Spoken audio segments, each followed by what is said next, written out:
Hello and welcome to Fire in the Valley. Today we have myself, Mighty Pete, and we're joined by Cristina Zenato. Good afternoon, or good morning, I should say. Good morning. Good morning from the Bahamas. It's 11:15 in the morning. Oh, awesome. Listen, it's an absolute pleasure to have you on. So tell us, who are you and what do you do? Wow, how many hours do we have?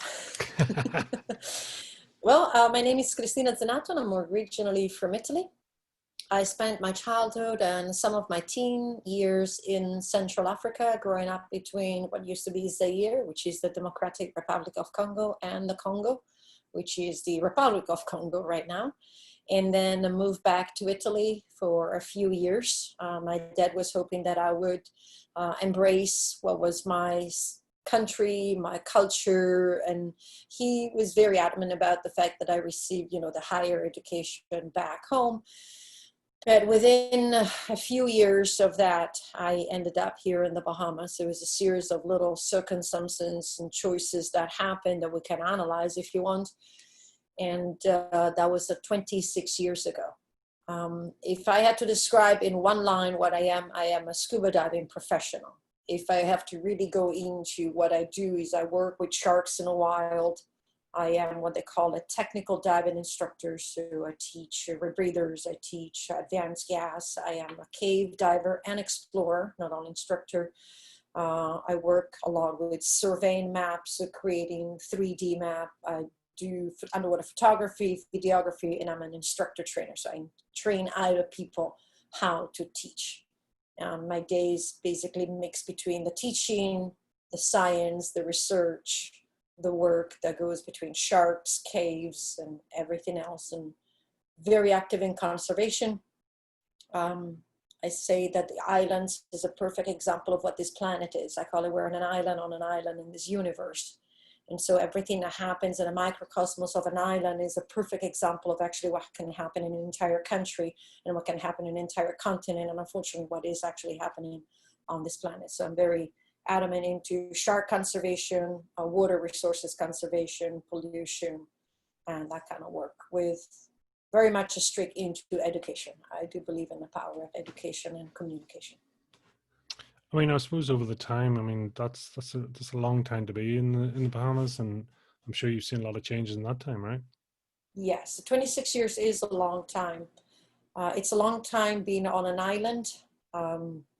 If you're not born on an island, it takes a certain kind of character. Everybody, when they think Bahamas, they imagine, the strained palm tree across the white sand with the blue water. And absolutely, we have that. But living on an island has quite a lot of limitations, and living on an island on a developing country, no matter how close we are to the United States of America, is even more a limitation. When then you live on an island that has also been absolutely demolished through the years by a series of hurricanes and storms that from which we have to financially and physically recover, it becomes even harder. So it has all these hurdles to live on an island.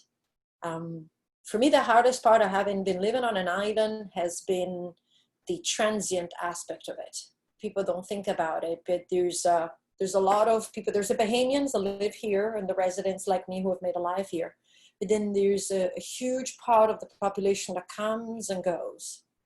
So the first few years you come on the island and you make friends and you have all these social interactions and all that, and then they leave. So you stay in contact either back then with, a pen and a paper and a postcard, thankfully now through Skype or WhatsApp or whatever it is, and then they go. And then they come and there's a next wave. And at a certain point you become very selective. And so you become an island on the island. Right, because everybody kind of like drifts through maybe 3, 5 years, even maybe 1 year. It doesn't matter, but they come in and then they drift out. So you have this series of friends, beautiful friendships that are like spread across the world, but they're not physically here.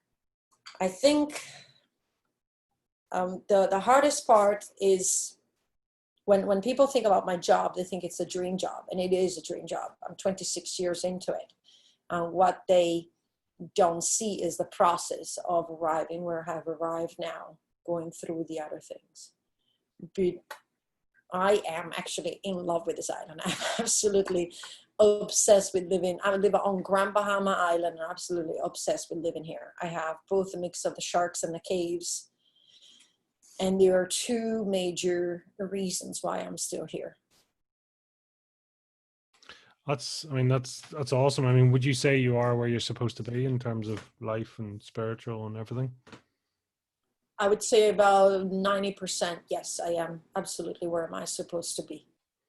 There's other things that I would like to do and develop, but they still belong here, right on the island where I am and with what I'm doing. So I'm not too far from where I'm supposed to be. If somebody says, well, where else would you like to live in the world? I do not have an answer. I may say, well, I would like to visit New Zealand, for example. I've seen, beautiful landscapes. I could say I would love to go back to Namibia. But there's not a place where it's like, yeah, I would rather live there than live here. And I think this is good because I have created a life that is every day. I call it an expedition. I suffered a few years back. They jokingly call it FOMO, fear of missing out. So I'd be sitting at home going, oh, this person is able to go on this expedition to fill in the blanks. And then I realized that I actually lived in a place where I actually could go on an expedition on a daily basis. I am 30 minutes away from packing my car and arriving to a cave that we just discovered this year. Two of them, two brand new entrances to two brand new underground systems in 2020. So I don't need to go and discover caves somewhere in Namibia because I have complete virgin systems on this island and nobody has ever found them before. We found them. And so all of a sudden I realized that I have expeditions, research, science, beauty, discovery, all here. What it takes, I think, is it takes a mindset to decide and to see it and to find it. And to, in a certain way, what could be experienced as a routine, becomes every day a new experience and is looked at it with new eyes. I'll give you an example. I have the 3 dogs and I take them walking. There's parts of the islands are completely not developed. So they have these abandoned, they were flooded, so there's no more trees. It's kind of like rocky with some palmettos, and these abandoned trees with the dead roots, and there's nobody there. So I drive there with a car, I open the doors, and I walk on these kind of like little roads, little walkways, and the dogs just go wherever they want. They go in and out of the bush, they run ahead of me, they come back, and by going there every day, I started noticing little things. This is where I discovered the little wild orchids of the Bahamas. We have these unique, tiny little wild orchids that everybody says, oh, they're so rare. And so I'm walking, but I can see the passing of seasons. I know which fruit will come out of the bush on which day, and when the orchids, by the way, I need to go and take pictures because they should be there now. But then each day becomes this new discovery. There's a certain things that happen at a certain month. And we have, this unique population of birds and lizards and insects and butterflies and flowers. And so then you make a discovery of that on a daily basis. And I think that is priceless. It's amazing to have that much nature around you and so much of an ecosystem. You're seeing the whole thing, and as you say, you're very open to the seasons as well. Yes, we are very fortunate. There's a part of the island that is very developed. There's quite a lot of the island that is not developed. A lot of it, especially going north, ends up in what is called the Little Bahama Banks. So we're talking about marshes with the mangroves and these like very sharp rocks, and you have to use either hiking boots or like what they're called like hunting boots, which is like amphibious boots that have like this giant rubber soles and then they come up the legs, so you kind of like sink down into this mud, and then you end up in these areas that cannot be developed because it's like it floods, it goes up and down with the tide, and they are their own ecosystems, and the mangroves and the fish and the nursery grounds and all that. I think what people need to do is just open their eyes and just, slow down a little bit. Just even during the lockdowns, because we have major lockdowns. I live in a little cul-de-sac, and there's one area is not developed. So I will sit on the rocks, and as you sit there, all of a sudden you notice the lizards, doing their little mating dance, stretching out their throat, and you're like, "Where's the female?" And you start looking, and you find the little female. So it's just I think it's a way of just pacing down and going to the pace of nature, and then you can start hear and see things that maybe you wouldn't if you're always driving around with the car with the windows up and the air conditioning going, for example, or always with the headphones on, or always staring at your phone.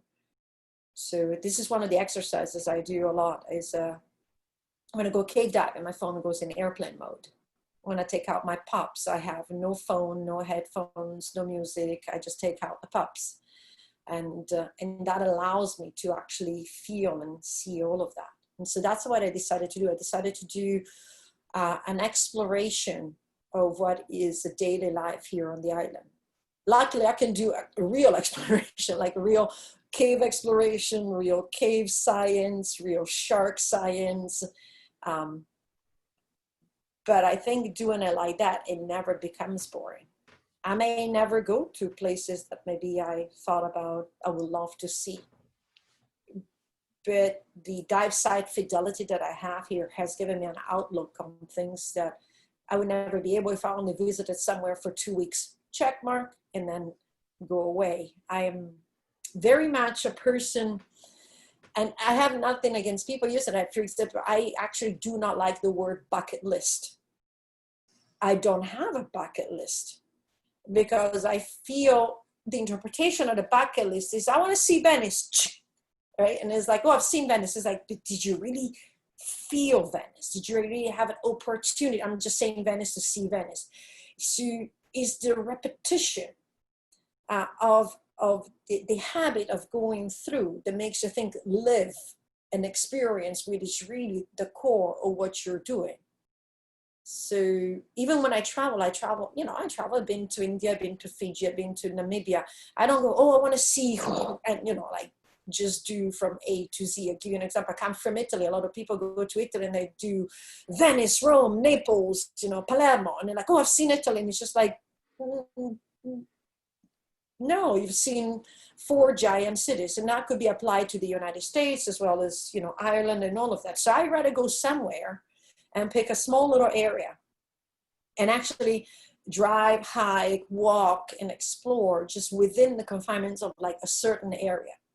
And in that area, go to the local places, find the places where there's no tourists, and just like stay put so that you can live and experience at a deeper level. It's interesting, and I'm just listening to your language there. You come across very much as kinesthetic and visual, so very much touching and seeing. And I'm just curious about that. Whether are you aware of that, or is that something that appeals to you? I have been told that I have this is friends that told me that I have this capability when I get somewhere to just scan and just see and feel quite a lot. They said you're very perceptive, and it goes from people's movements. For example, I have a dear friend in the United States. When I go and visit her, and let's say we pull up in a parking lot of maybe like an area where there are shops, or because I need to go and refurbish the things that are not available on the island, I'll be able to notice, who's parking, who's coming out, what's going on, if there's movement, if there's unrest, and I can see it like globally. I'm a very tactile person. I am cuddlier by nature. So I'm very tactile with my loved ones, with friends, with my dogs, with the sharks as well. So I've started my life through communication. I've studied languages. I have a passion for languages and have a passion for what a foreign language can do. I remember my first spoken French words. I'm Italian, I spoke Italian, and we were in Africa and I wanted a glass of water. My mom said, well, go to the gentleman over there and say, un verre d'eau, s'il vous plaît. And she could have told me to say supercalifragilisticexpialidocious. It had no meaning whatsoever. I was a 3. So I walked up to the gentleman and I looked up and I said, repeat it, verbatim, as my mom said, un verre d'eau, s'il vous plaît. And magically a glass of water appeared. And I was like, it was just like making this connection, right? Another time I wanted to reach my doll and my mom said, okay, you need to go and ask the lady. She said, ma poupée, s'il vous plaît. So I went, ma poupée, s'il vous plaît. And all of a sudden the doll appeared. And so in my mind, communication through the language was just like this. It was a miracle. It's like, oh, I can pronounce these unique words and poof, these things that I really want, the water, the doll, play, appear. And so I went into languages. And so the first concept of communication for me was the verbal communication. But then I hit the ocean and I realized that it transcended verbal communication. It went into the animal's body language. It went into even sometimes the changing of colors of the fish, right? A barracuda that is annoyed by your presence will start showing like little black spots. It's just going to go silver, black spot, silver, black spot. It's just, and it's telling you, it's like, you know what? It's like the dog that barks at a fence. It's like, too close. I'm not going to attack you. I'm just telling you, you're too close, right? And then if you're getting even closer, it's just going to do a little movement with the jaw, like little gentle movement. So you don't hear it, but you watch these things. And so when you're underwater, some of your senses are not as good. Can't talk. Hearing is kind of limited because it's all around you, but it's not that you can hear the direction of it. So you hear all these crackles and pops and all of that. And so all the other senses have to engage. And a lot of it is a body language and communication. So maybe that's where I kind of like developed a little bit more sensitivity. It has its disadvantages. I hurt on many things, so some people might call them pet peeves. I'll call them whatever you may. But like for me, it's incomprehensible. I walk here, unfortunately, is the culture, but I walk on the side of the road and people just drink the bottle of water. First of all, why are you using a plastic bottle? But they drink the bottle of water and toss it on the grass. And I see every single little piece of plastic and it's like, why? What triggered that? How are you like this? Why are you doing this? And I feel all of that. I feel that in the abandoned dogs on the road. I just then absorb the beauty, but also absorb all these different inputs. And I feel them like very much at deeper levels. So sometimes I kind of have to shut down. The beach, for example, has a lot of plastic that is deposited by the ocean. Miles and miles of abandoned beaches, not people that live here, it comes in from the ocean. And there's no beach walk where you do not see the plastic, mixed with the seaweed across the sandbank, And there, most of the times I do the walk with the pups, go and swim, and then coming back, I say, okay, I'm going to clean 100 meters. But sometimes if I am physically tired, mentally exhausted and all that, I was like, you know what, today is walk the pups, swim the ocean, and it's okay to leave it. It's okay not to suffer because of that. Do you see, and just curious on the likes of that, where you're being affected by outside influence, other people, whatever, do you generally see it as the ignorance of man, if you want to go that way? Or can you take it in and say, well, listen, possibly it was an accident, whatever, or what's your general take on that? I think it's both. Ignorance in Latin means, lack of knowledge. It doesn't mean stupid or careless. And that's the reason why, unfortunately, it has changed the connotation in language. But to ignore is to do, so you don't know what you don't know.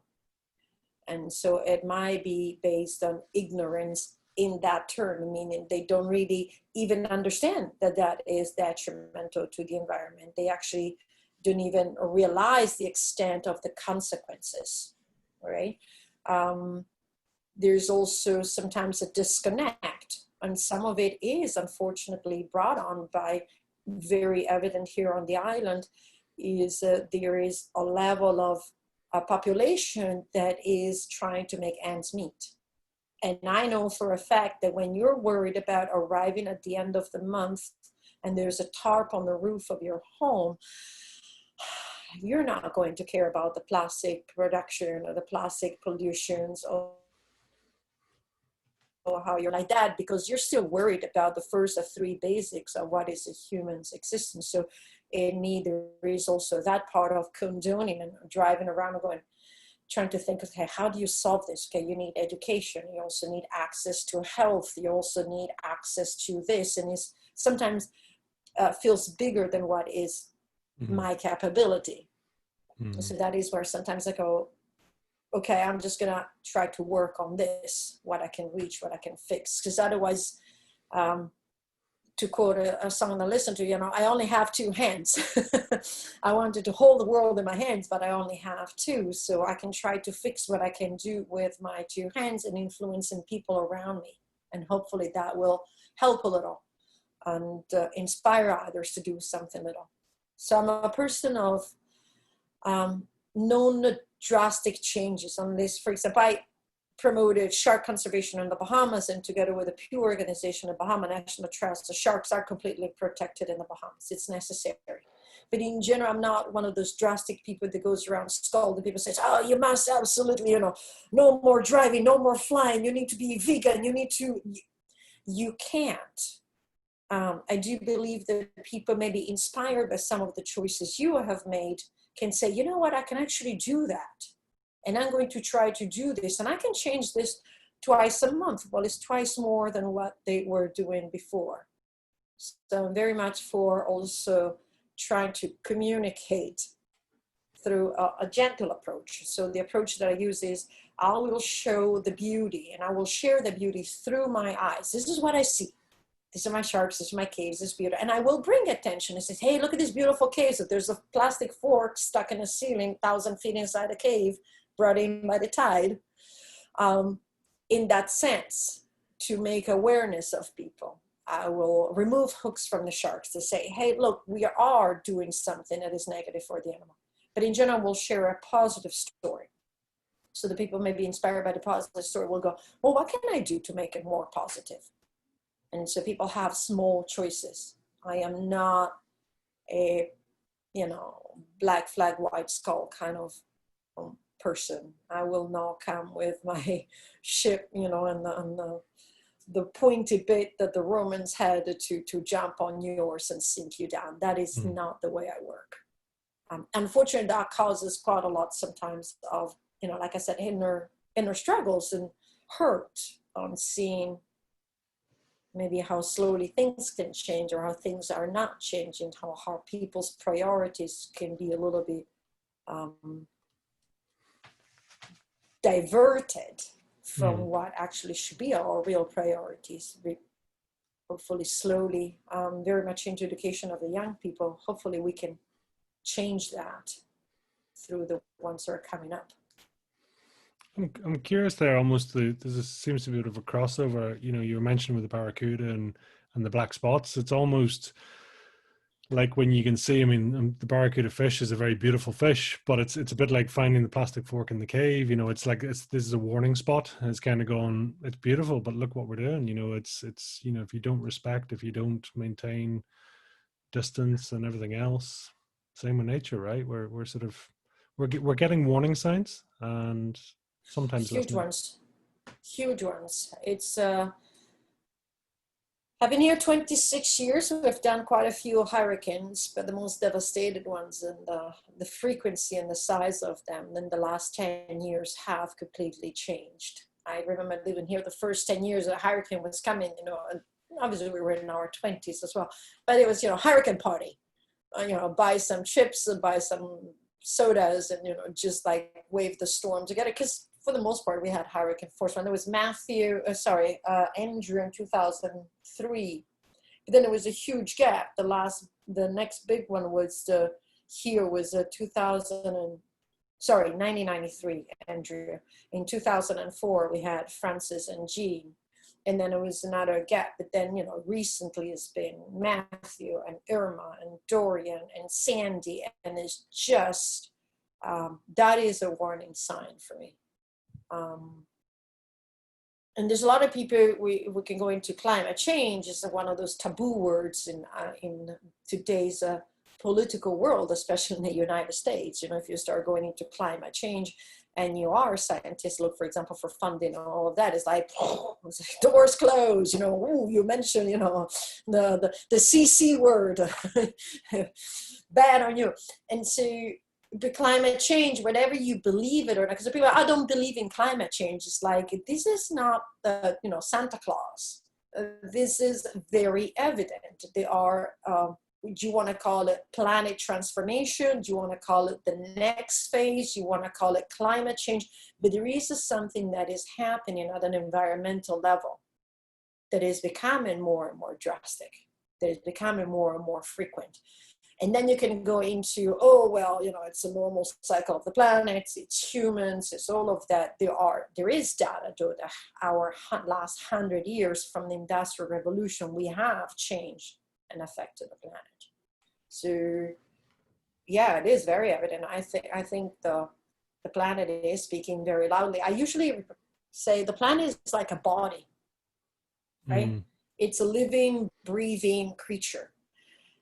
If I am in my 20s and I have a healthy body, I'm doing good. However, if in my 20s I start to drinking excessively and eating only like fatty foods and bad foods, let's say junk food, and I don't exercise and I'm out all night and partying, all of that, it might sound like amazing for some people, but at a certain point, somewhere, somehow, the body will be affected.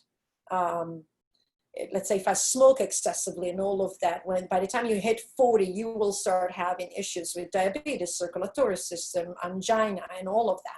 And so imagine the planet is this body, and we are doing this for the planet. We are making it excessively smoking, excessively eating fatty food. We're excessively making it work hard and party hard and do all these things.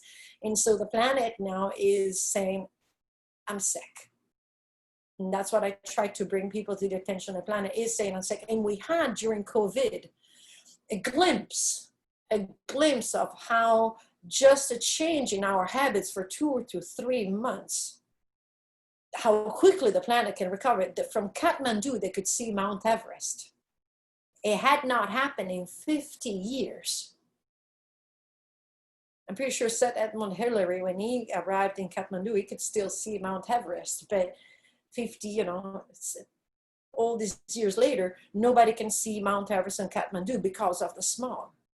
China could be seen from the satellite again. And so there are signs that what we are doing is negatively affecting the planet. And when we change that, that was very drastic. And I understand that it has all other issues, economical, sustainable, and all of that.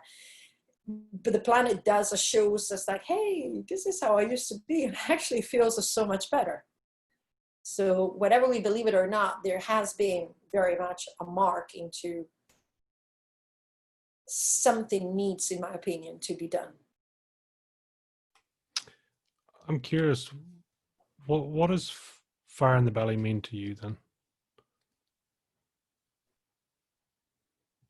I think each one of us can make a difference through their personal action and convictions and through their personal changes. I do believe that the ocean is made of drops, and a single drop might not have much meaning, but when you put them all together, and you agitate them with the wind, they can take down an island, right?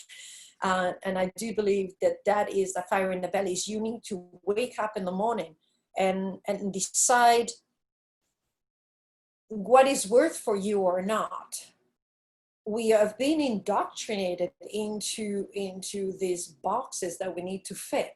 I call it, and I quote books that I've been reading, but it's like, it's a drum, right? You're just like, you're still in your mother's womb. And it's like, oh, it's a girl. Oh, you're going to get married. Boom. You need to have kids. Boom. You need to do this. Boom. And it changes with age. I remember when I was born, my dad was like, oh, it's a girl. She doesn't need to go to university because she's a girl, right? So I wasn't even born, I wasn't even given an opportunity, but because I was born female in the culture of Italy of 50 years ago, I'm approaching 49, 50 years ago, it was like, oh, it's a girl.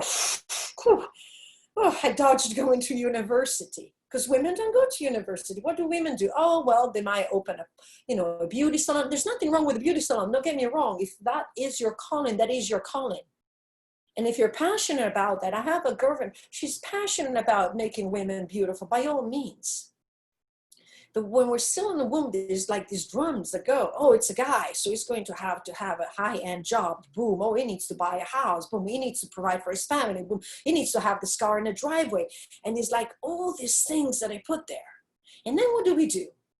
We wake up Monday through Friday, drag ourselves through. When I hear people in the United States that commute between 2 and 3 hours per day, 2 to 3 hours commute per day. Yes, but I make $150,000 a year. Yes, that sounds appealing, but it's 2 to 3 hours per day of commuting. And you can tell me, you can find all the, I'm listening to the book, I'm doing this and all of that. But to me, it's just like, for me, it's not worth the price. Maybe it is for someone else. But there's a huge part of the population that basically drags it through life looking forward to the bucket list. And to me, fire in the belly is like, there's no need for the bucket list. Make your day your bucket list. Make your day worth something. Are you going to have bad days? Absolutely. Horrible days. But are you going to have an average of your week in which you'll turn back and you're like, man, this week was really worth it. And it was fun. And I discovered it. And I had this incredible opportunity. And I had this incredible, just even a conversation like with you, for example, which makes it meaningful. Which doesn't say, well, I can't wait for Friday evening so I can, go out and see or do whatever I need because that is what I do on the weekend. For me, it's very difficult to discern between work and passion because passion is my work is my passion. Now, specifically, my work is that teaching, managing, diving part. But when I'm not working, which means I'm not making an income, I'm still out there cave diving, cave exploring, taking pictures of sharks, collecting data. Fire in the belly, it doesn't mean having to do what I do, but it means wake up in the morning and have that morning meaningful to you. And more or less all throughout the day. Do not wait for, oh, when I retire, oh, when the weekend comes, oh, when this box has been ticked, then I can finally take care of what really fuels my soul. I lost my best friend at age 29. She had all these dreams. And all these dreams was like, well, when this is done, and when this is done, and when this is done, I'm finally gonna, oh, well, this is gonna be done. Cristina, I'm gonna really pursue my dream to do this. And she wanted to be an underwater photographer, living on liveaboards, traveling the world, and all of that. She died in a car accident 2 days after she moved into her brand new home with her husband and all of that. Gone, like that. And maybe that incident made me think, but the thing is, we have an expiration date, but opposite of, the food that we eat is actually not readable.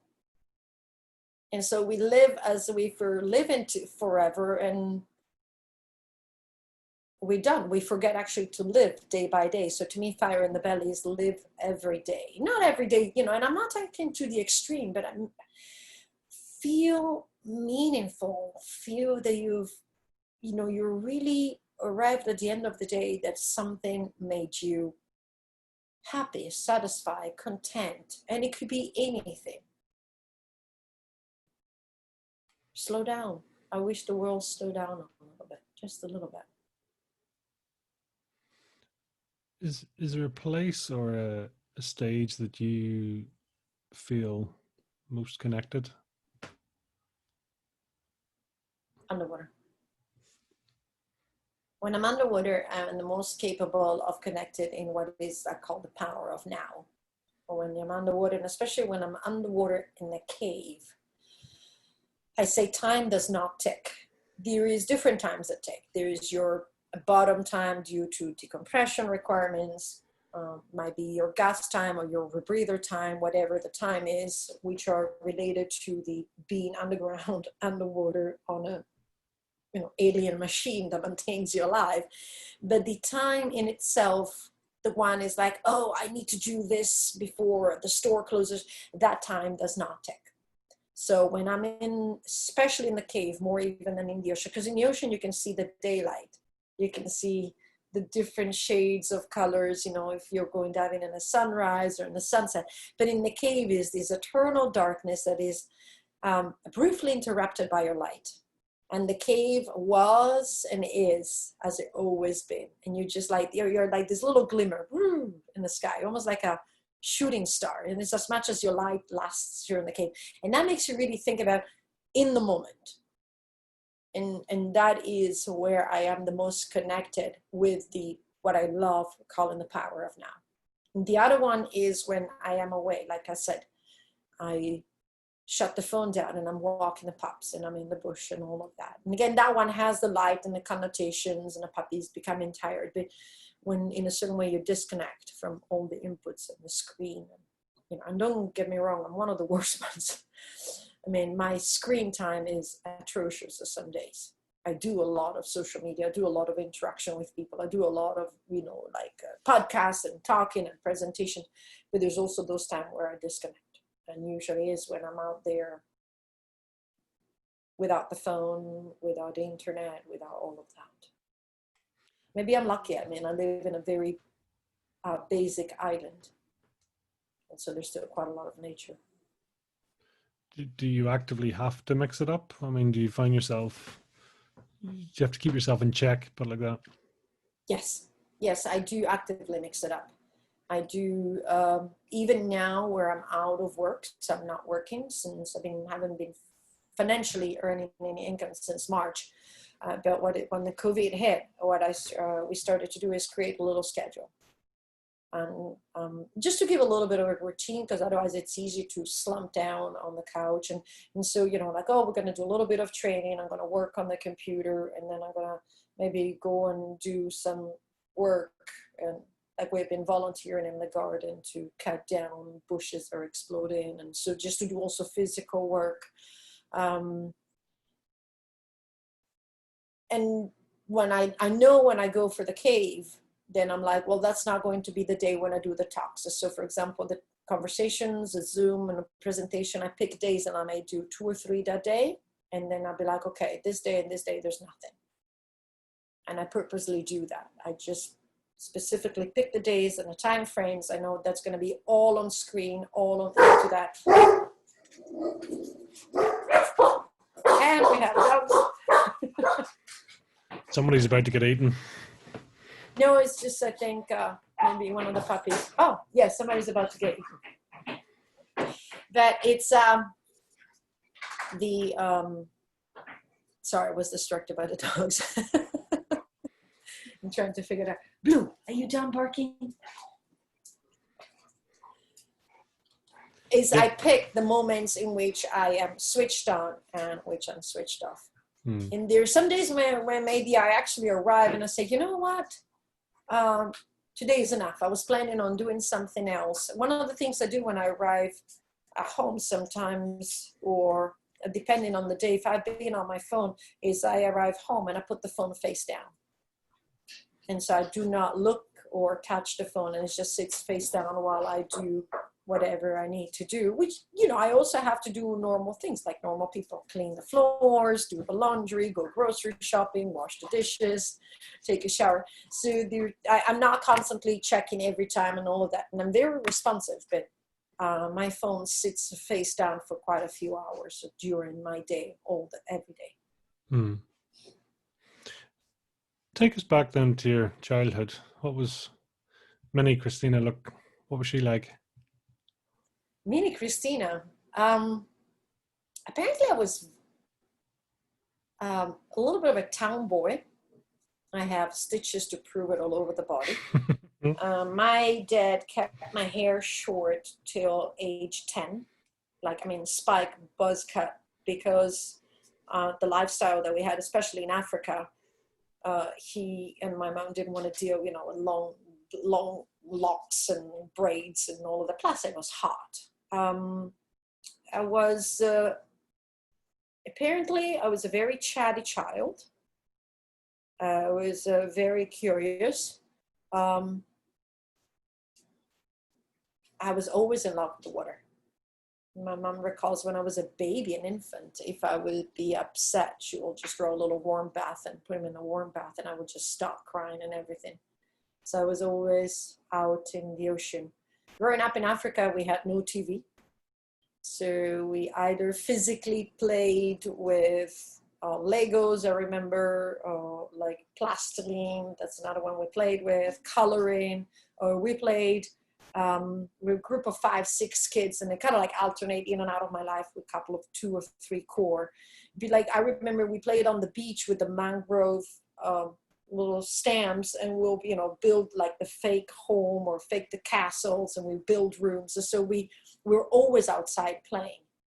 There were a few hours during the day where we had to be inside just because of, you know, we were on the equator and the humidity and heat at around 1 to 2 p.m., which is absolutely unbearable. But otherwise we were out. We had like little bicycles we could actually go around the camp and bicycle around. So I was an outdoor, scrape your knees, clean them up, or take a shower kind of kid. But I was also a girl. I remember I have pictures of me, you know, wearing dresses and ballerinas, and I remember playing with Barbie. So I was both. There were, I think what I grew up with was like less boundaries of what I was supposed to be.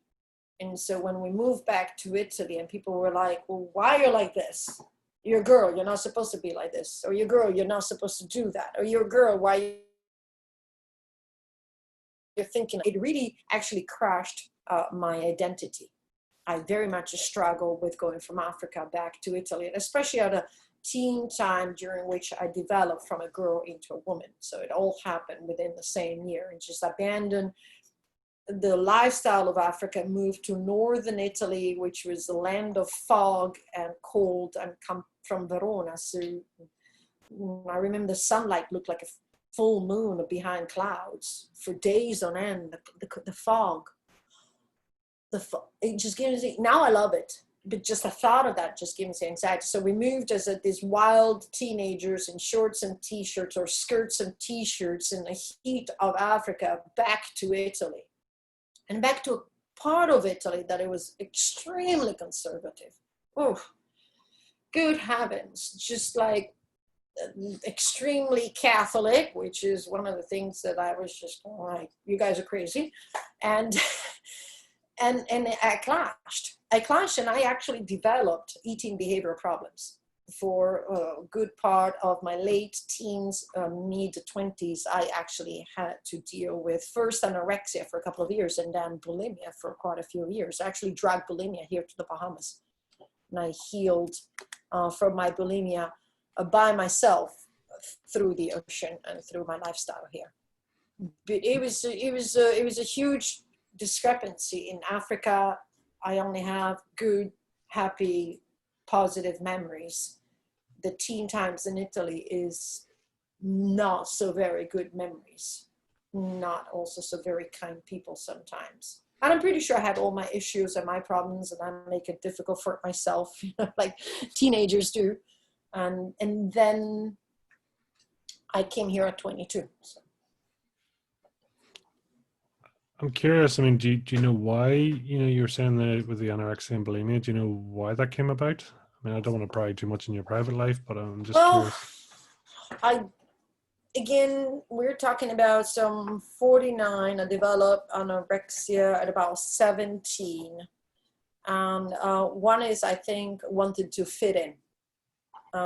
In Italy, and that's the funny part, right? In Italy, I was considered, especially my generation, I was considered a tall, 5'5", 170, 1.70 m.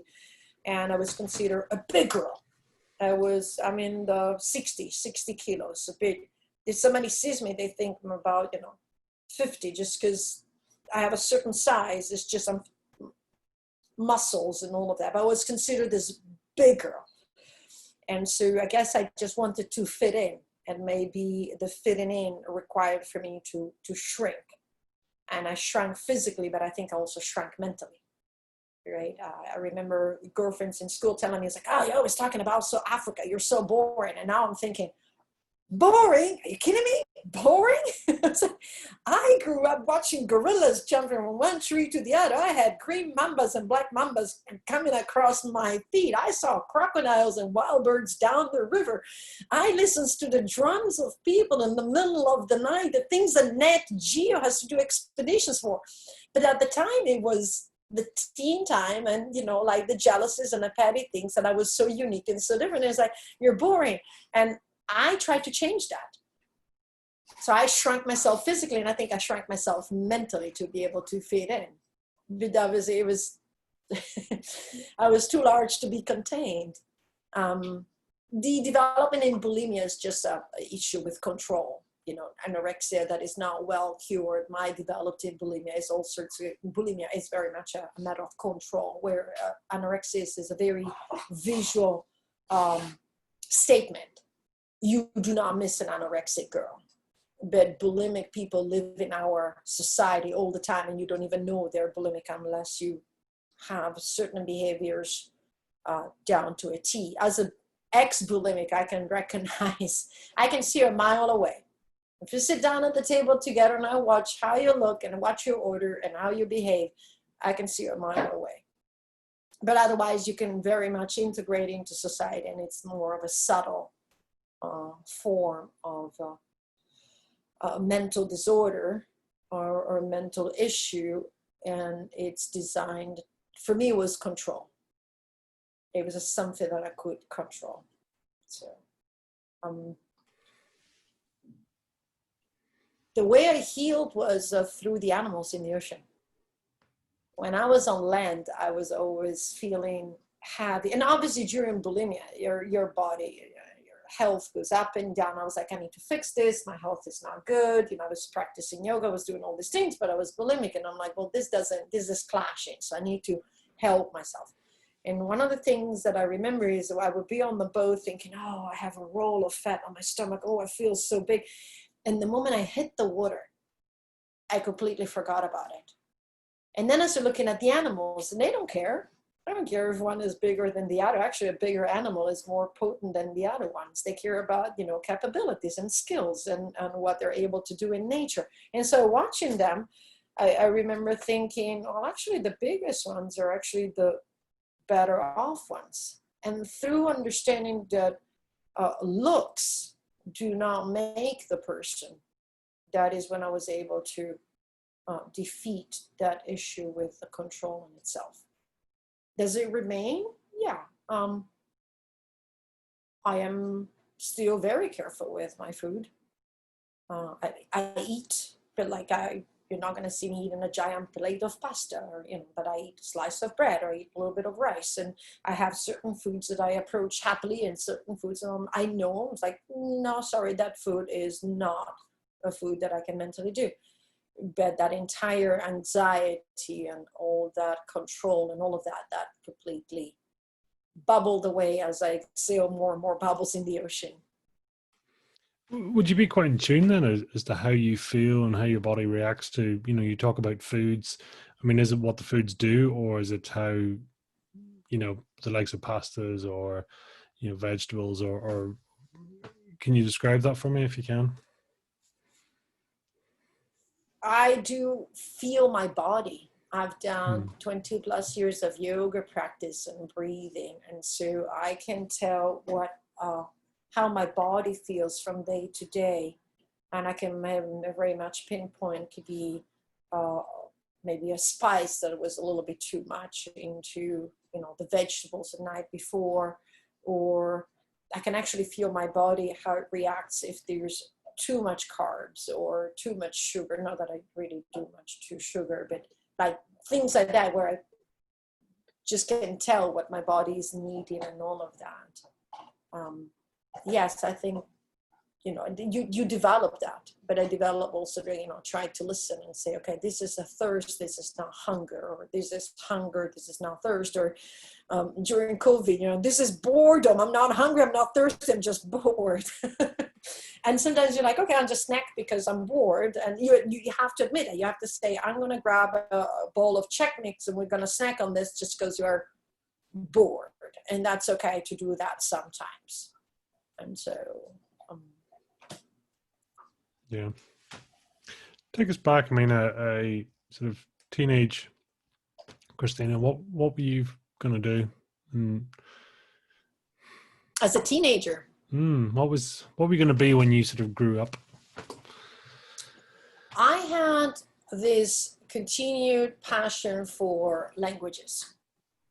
So when it was time to choose the school to go to in Italy, you pick high school with already a direction to what you're going to continue study. So it's not a generalized high school. I looked into languages, and at the time, the only way to do languages was this, it's like languages with the intent of becoming a language professor or teach literature in a certain language. And I was just gonna like, no, that's not what I want to do. I want languages to communicate. And luckily they opened this experimental high school, which was like high school for tourism. And you had the three languages, had English, German, and French, with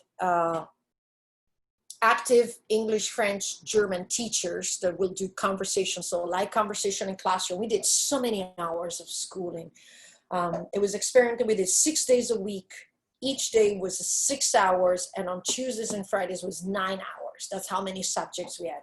And for each language, we had two professors. One was a specifically mother language, and the other one was to teach all the grammar, literature, all the cultural things. So I grew up knowing about, like the red poppies for England, because that's what you studied in English classes. So we not only studied the language in itself, but all the culture that went around the language. And obviously we were in Italy, so we studied the UK English with the history data. So then we read English authors, we read German authors, we read French authors.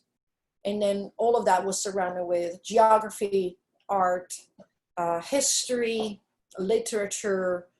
So it's really funny because I am very much what I call it in Italian will be what we call letters. I'm a person of letters. I love literatures. I love arts. I love histories. I read all sorts of those books, but my job is completely different. So at the later stage, then I had to resume studies, and I had to go into math, physics, physiology, geology, and all of that to be able to arrive where I am today. I absolutely loved going to school. The subjects for me were just absolutely fascinating, and the languages especially. I was in love with the languages. Did I struggle through some subjects? Absolutely. I was a teenager, so some subject, came easier and some subject didn't. But to me, going to school was just like so fascinating. One of the things I used to do, I remember in Italy, they give you these books, they're called anthologies, and they have a sample of authors, right? So it would be like, let's say, English authors, and it will have a little bit of some, for example, of Edgar Allan Poe. And you'll be reading about Edgar Allan Poe life, and maybe you have a sample maybe from, The Doctor, just a little bit. And you'll read that, and you have to analyze that. And then it was just like, where's the rest? So I remember I used to go to the library and actually find the books of all these authors. So I read everything, for example, from Edgar Allan Poe. Victor Hugo, and I just will find these authors that I really, really love and just like read them from A to Z through the samples that I found in the books. I'm curious as well, because, the strength in that, as you say, the language side, and then, your current almost skill set, is in the seeing and the feeling, so you're taking on different senses almost, if I've picked that up correctly. It's yes, well, language is communication, but language is also body language, isn't it? Sure. One of the languages I picked recently up is American Sign Language. Well, actually, I do Pidgin Sign English because I'm not as good in American Sign Language, because American Sign Language interpretation. And there's very much, like you're not sad, you actually, when you're sad, you draw on your face. So there's very much about that. And when you speak with foreign people, especially if your language, as you grow into your language, there's a lot of that that helps. So I find myself, like, let's say customers come in and they're from Japan. I don't speak Japanese, they don't speak English, but because I have this in tune about trying to communicate either, or they speak few words, I'm capable of, just downsizing my English to certain keywords, and then the body language to connect into communication. So I think they're actually very much the same. Because remember, I studied the language, but I also studied the literature and the art and the history. And so there was a lot of visual inputs. For example, geography is very visual. Art is very visual. And so I had amazing professors. I was very fortunate in high school that actually combined, and they took, it's like, okay, this is a historic time. So this is how people feel. That's why art was like this. And this is what happened with literature. And then they would just connect all these dots.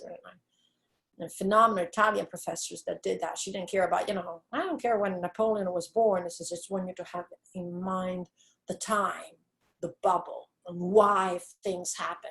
Why there's a Gothic cathedral in Paris. What did it mean? What was the history time? How did people feel? Oh, they felt lost. God was omnipresent, omnipotent. And then they went into, just Renaissance, and it's just everything is meticulous and calculated because man becomes in charge of, and they just made these meanders through art and history and culture and language. And so I think they are very connected. At the end of the day, we're people that work with all these senses. I'm curious. I mean, you sort of come forward to today, and you talked, and I'm curious about you saying as well that sort of a bit of a go-to place for you is a dark cave, and that sort of shelter, and it's interesting that you enjoy the senses, you enjoy the languages, the interactions, the history, and everything else, and yet now it's sort of drawn towards an immersion where language does not come into play, or the language form of communication. I know there's different forms of communication, but it comes across as polar opposites, if that makes sense. Yes, absolutely. I would say the cave is my meditation place. Okay. Um, Happy place or just meditation place? Happy place. Okay. Happy place is a place of wonder. It has its own history. It's a different history. So when you swim through the cave, if you just study about geology, all of a sudden you can actually see what the water did, and you're looking down the tunnel. It's like, oh, the water must have carved this. And then there's different sedimentary rocks, right? So different bedding planes, and you can tell, oh wow, this one must have been really, really soft because the water carved it through and left two hanging. And then there's something that broke and something that grow on top, and you're like, okay, this must be of this age, but this must be of a different age. And so we're going back, it's a different kind of history, but is back to a visual, and it's back to just this whole experience. And I think in that way is not different. People think, oh, the cave is a dark place, and it's not. Obviously you have bright lights, but it's also, to me, it's like a gigantic geology book of the history of the planet. And so what I've shifted, it's my happy place, it's my history place, it's my reading place. The communication come afterwards. So what I've started doing is bring up the cave to people through videos and through images and through then the social media, and say, this is my form of communication, and people ask questions. But yes, the cave in itself could be like my meditation place, if you want to put it like that. But I don't think it's opposite. It's just a different part of the aspect of my life. No, that's super interesting. So I mean, end of your teens, did you go straight to the Bahamas at that point, or what was the journey No. across? So once I graduated, at the time the high school was really experimental, so there was not much to follow up with. So I took 2 years in practical in Germany. So I ended up working in Germany in the hotel industry. During the school, I did practice in the travel agency and the hotel, and I absolutely fell in love with the dynamic aspect of a hotel.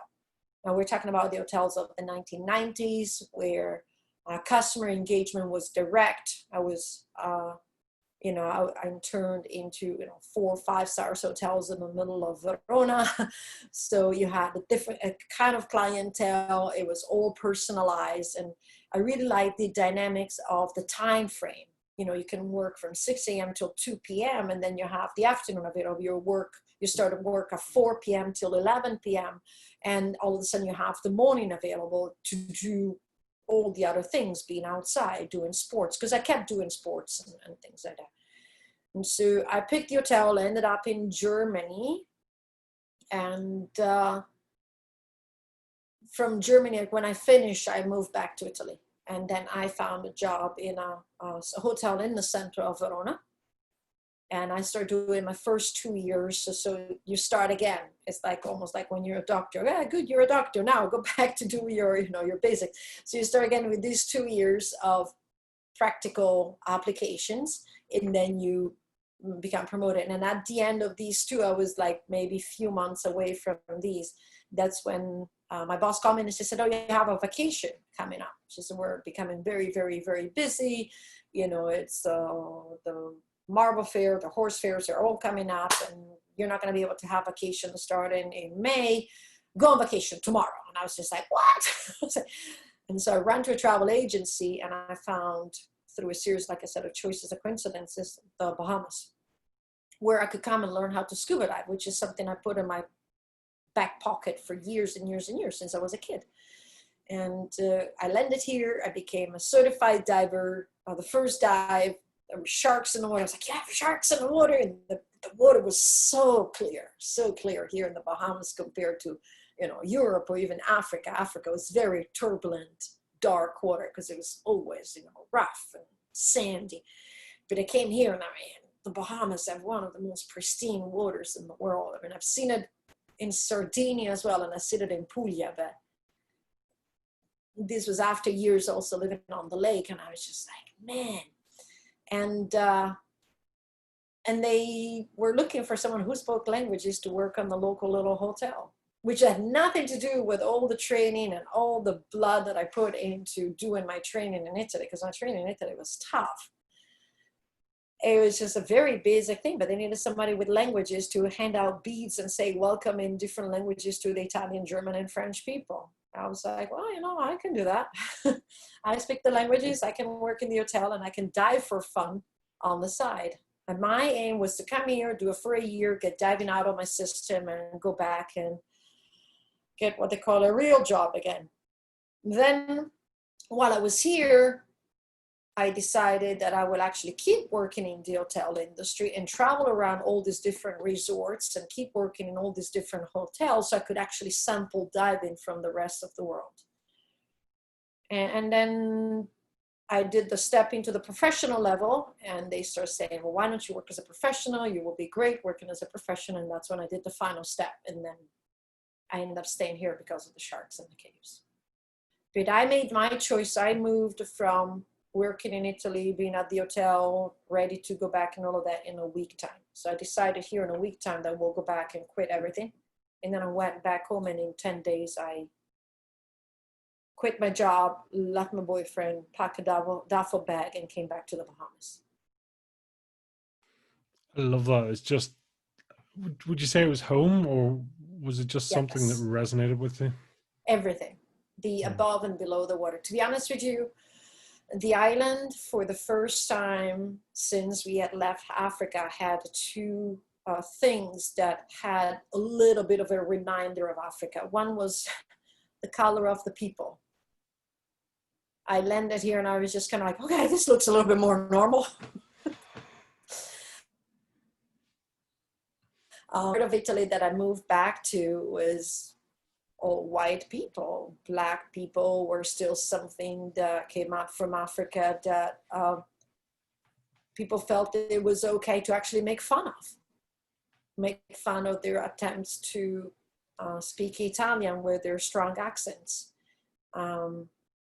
They were marginalized. Most of them were illegal immigrants trying to sell fake stuff on the side of the road or knocking on people. So there was like always this and when I came here, it was like, well, no, this is a Black country where people occupy positions on all levels like they did in Africa. So that was honestly, I do believe, you know, the colors, all of a sudden my brain was just kind of like, this feels a little bit more normal. And then the heat of the island when I came here. The last few years in Italy, I had not been able to enjoy the summers like I'd been able to do when I was younger. And my body had shriveled under this fog and the cold. I remember I always walk around like this, my shoulders hurt. And you know, you live in Ireland, I mean, it's beautiful, but you know, you wake up in the morning and the house is kind of frigid, and then you kind of like scuttle to the bathroom, and your skin is constantly covered. And if you're used to it, it's okay. But I grew up in t-shirts and shorts and bare feet and flip-flops. And all of a sudden I was constantly covered. My skin was constantly dry. And I came here and there was the heat. It hit my back and it felt like I was recharging like a solar panel. I was like, oh. So there was these above where the visual, they also had tall trees, not big trees, not like Africa, not like the Mayombe forest, but tall enough that when I rode the bicycle down the road, it had this little bit of a memory of Africa, the color of the people and the heat. And then there was the underwater, the sharks, the color of the water. So the island felt very comfortable right away. Was that your first experience with sharks at that point when you went Yeah. diving? My first real experience with live sharks was my first scuba dive up to my fourth one, and continued. Besides the cave diving, since I've been diving here in the Bahamas, I don't think I've had to dive without sharks. Well, there must be a huge population around there, is there? Or are they just local to the Yes, island? we have very healthy populations of about different 40 species of sharks. We also, since we protected them in the last decade, I would say that Bahamas become very famous as a shark diving capital of the world. So people flock here from all over the world to do Tiger Beach with the tiger sharks, dive the bull sharks at the, like the Land's Ends. They go to Cat Island for the oceanic white-tip and Bimini for the great hammerheads. And then there's Caribbean reef sharks quite a lot. Plus, nurse sharks and all that. But people come here to see some 4 or 5 most known species in the world of sharks. And it's healthy population. Sharks have been protected here since 2011. When you arrived and you committed to coming over, I mean, the past history of the anorexia, bulimia, etc., did that come with, or was that all just left behind? Well, the anorexia was gone. The anorexia turned into bulimia when I was in Italy. The bulimia came with me. Found a little spot inside the suitcase. And so, and like anything in the beginning, it actually was very much under control because I was, everything was new, it was exciting, but obviously life goes on. It's not that I moved to this island and everything was peachy and 100% perfect. There was struggles. There were struggles maybe, with friends. There were struggles in relationship. There were struggles in work. There's frustrations and all that. And so also the bulimia will make its reappearance depending on the moods and the levels. Till finally I decided to, it's just I'm gonna put a stop to it. I'm gonna work on this. And I worked slowly because there was no, psychologist to go to or no doctors to go to or anything like that. I remember once I tried to go to a psychologist and she said, oh, why don't you to pray to Jesus? And I was just kind of like, we do apologize. We don't share the same views. And that was my first and last visit. Would you describe the bulimia there for you? Was that a symptom or was it a cause? Bulimia was a symptom. Okay. Huge symptom. And it's just it was not the cause. Just became bulimia. The cause was the control. That part of the control which stemmed from before. And so we tried to control certain things. And when you can't control that, then you control sometimes what goes in and what goes out. What happens is with these kind of sicknesses, especially with bulimia, sometimes then the original cause disappears and the symptom remains. And that is the unfortunate part. So then you have a symptom, but you always have triggers. They're called triggers, right? There are certain things that might trigger that. So the healing process was recognizing it. What I started doing is I started telling people, I have this. So when we went out for dinner or something, I had to be careful because they knew now that I had it, right? So I couldn't just binge and then disappear. Then I start changing the way I approach food. So I would binge on, salads and things like that. And then I became to the point where I controlled the binge. Now I controlled the binge, but I still had the emotional triggers. So I will feel the triggers, but I will just be able to control the binge. And then the last step was controlling the emotional triggers. And that was obviously, quite a lot of work, because so there was a phase in which I was not bulimic physically anymore, but I was still bulimic mentally, if that makes sense. Absolutely. Where, for example, I would avoid going out for dinner because the dinner might be a trigger. So I will be home and dealing with my prepared, controlled meal. I will not have a bulimic episode, but the emotions, the sensations were still there. So that was the final cleanup that I had to do. And had you any connection to the island? Did you know anyone? Or, I mean, was this like a one-way trip to the unknown for you? What do you mean? I mean, had you any connections to the Bahamas previously? Or was this No, just... I had no connection with the Bahamas at all. I didn't even know where the Bahamas were. When I travel agency said you want to go to the Bahamas, I was like, what? Back then, the islands were a honeymoon destination. And I actually came on a charter plane full of honeymooners. And I was just sitting on the seat thinking, I wonder what happened to this couple. But no, I had no connection, zero. It was a one-way, it was a blind trip into completely the unknown. Are you spiritual? Do you think that was fate, karma, an accident?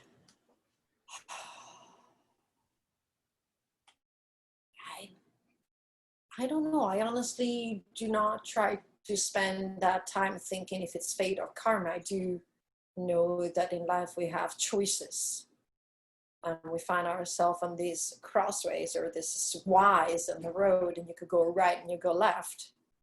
And sometimes you go right and sometimes you go left. And there might be some karma or some fate in there. But at the end of the day, if you want to look like that, it could have been that the fate was that when I went to the travel agency, the 5 destinations I picked were not available. And they proposed me the 6th one. So is that fate? But I still had to say, when I came here and they said, hey, do you want a job here? Is that fate that there was a position open? Could be, right? But that's also life. But then it was still my choice. And the choice to come here was the easy one.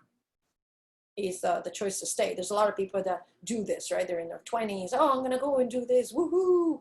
And I still see them now, I'm 49 and I still go, this is great life. And then after 2-3 years, they go, wow, this is a tough life and you make no money. It's like, yeah, I really love my passion, but, and they start thinking, and society comes in, boom, what you're going to do when you get old, boom, what about your injury? And it just mills in your head. They did to me for years. For years, I had to listen to, when are you going to get a real job? What are you going to do? When are you going to stop playing with sharks? So it's not coming here, though, was a tough decision. At 22, can change again. At 25, I could have gone back. It's to stay through the hurdles, to stay through realizing that there's no really, a financial improvement, that you really do it because there is that fire in the belly about what you do and the discoveries and this beautiful life that you get to live, right? But there's quite a lot of things that fall off the plate as you become older. And it was not a hard choice to come. I think the hardest choices have been through the years to stay. My dad passed away April 14th, 2019. in 25 years that I've been in the Bahamas, I celebrated his one birthday when he turned 80 in 2018. And the reason why his birthday was in the middle of the summer.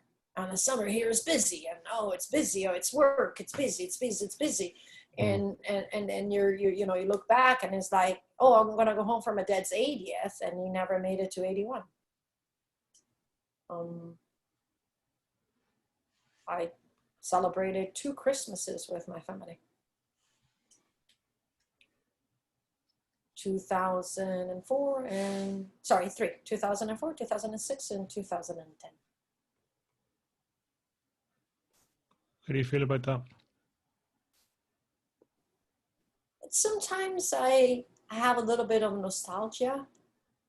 I'm thinking, oh, I wish I'd done more, or wish I'd gone back more.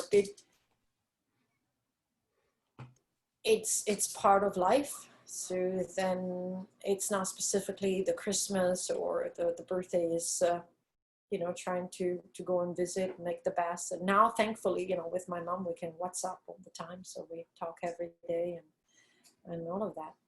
That is part of the price to pay to live in paradise. The distance and the flying and the cost of a ticket and all of that. I think it's everybody's decision to decide which price they want to pay.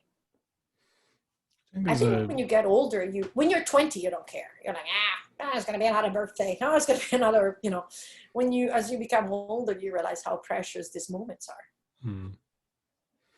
I mean, do you still have, you've history obviously back there. I mean, is it any chance of sort of going back to those former years? Or do you disassociate? Going back to live in Italy? Well, as in, just memories, because sometimes people going back can it brings up old memories and old.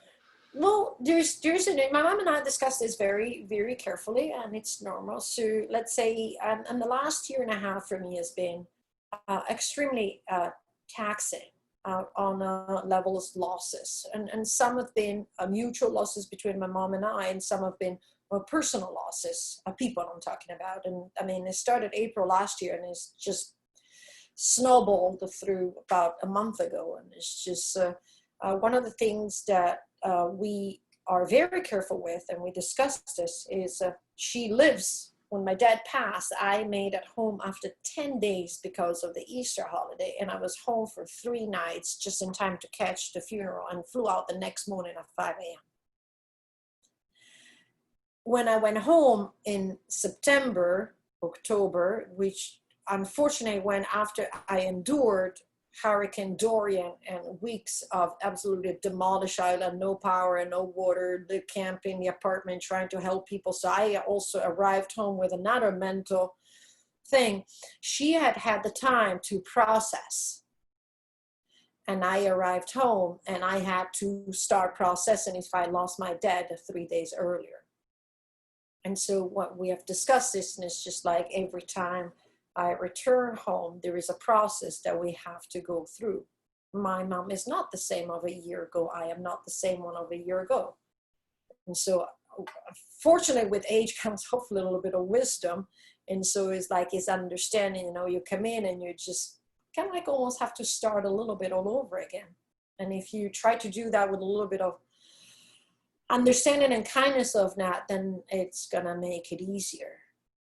I'm pretty sure that I'm going to find a very different mom when I'm finally gonna make it at home next time.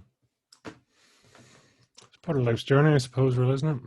Yes, it is. And one of the things is that I appreciate my parents had let me do my own journey. I mean, we clashed every once in a while when I would go back home, they worried, and my dad worried. My mom was more easygoing. My dad worried, unfortunately. Here you have, 1938 born Italian man. And when he worried, instead of saying, "Hey, Cristina, I love you very much, I worry," he'll be like, it's just like, that doesn't help. So for the first few years, we had clashes in our communication. till finally I decided to go to therapy, and I said, I can communicate with my dad. And so they were like, well, you know, he can't change the way he communicates with you, so you need to change how you communicate with him. And luckily, you know, like, we have some very good years in which communication changed. And it's not that we didn't love each other. It's just when I would be home for 2 weeks, everything will be good up to about 2-3 days before I have to catch the plane back to the Bahamas. And then my dad will become extremely irritable about everything and anything. And within 1 or 2 days from departure, it will find a way to just what I define as explode. So become really angry and just be upset about everything and just scream. Italian style, Italian family, proper Italian family, and lots of screaming and all of that. And then I realized with time that he was just hurting. He was like, you're leaving. And he did not know how to say, I love you. And so he yelled. So in the last few years, I learned to prevent that by saying first, I love you, Dad, don't worry, we're okay. And so we never had those issues with communication anymore. It's amazing, the communication, isn't the... It's easier with sharks. Is it easier with sharks? I'm curious. Absolutely. One, and no, you know, no disregard to the sharks themselves, but it's a different kind of animal. So their emotional range is actually more limited than the one of humans or even apes or some of the other mammals that we're familiar with. So sharks in a certain way have no anger. So there's no revenge. They're not conniving. And at the same time, they might not be super excited and super happy and have this extreme range, but then they're very easy to read. I always joked, I said, you know, if I could actually date a shark, it would be very easy. But they're very direct, and actually I find them very easy to be with because of that. They have certain things that nature dictates them to do, certain behaviors. They are scared, they are curious, they are interested, but they actually don't have those negative connotations of having to watch your back and be, you know, worried about, you know, oh, they're scheming something or they're doing this because they want something else. It's kind of like, no, I just want the fish. Can I have the fish? That's all I want.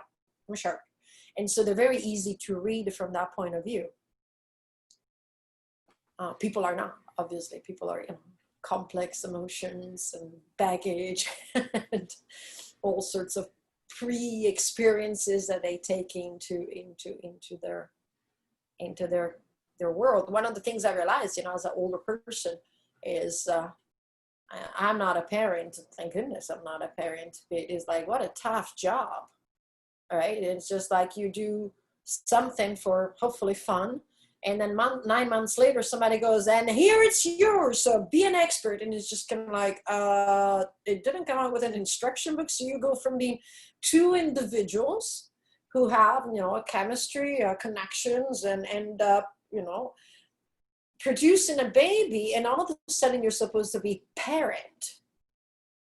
What a loaded word that is. Oh, I'm supposed to be a parent. It's like, there's no parent in school. And so they carry into their parenting, you know, other issues. And so communication. It is interesting that well, is it simple? I suppose the simplicity of underwater, well, the animal world, I suppose, you know, to be more sort of less specific. I mean, there's less emotion involved, as you say. I want, I need, that's it. They have less emotional scales. They still do have certain emotion, but they're less, I think, their want and their need are more, they're less superfluous and more matter of fact. So what we forget is the animal world is not a kind world. Nature is not kind. Nature is absolutely, in a certain way, for us humans, and I don't want to use that word, but if you look at nature, it's brutal. You fall off the nest into the thorns. That's it. You're done. It's not gonna be mommy going, oh, let me come here and get you. This is the humans are going to pick up the chick out of the thorns that fell off the nest and all of that. So nature in itself has a selection that is absolutely brutal. I think it's really beautiful to be humans because you have that capability of saying, okay, I'm going to help this and I'm going to rescue that.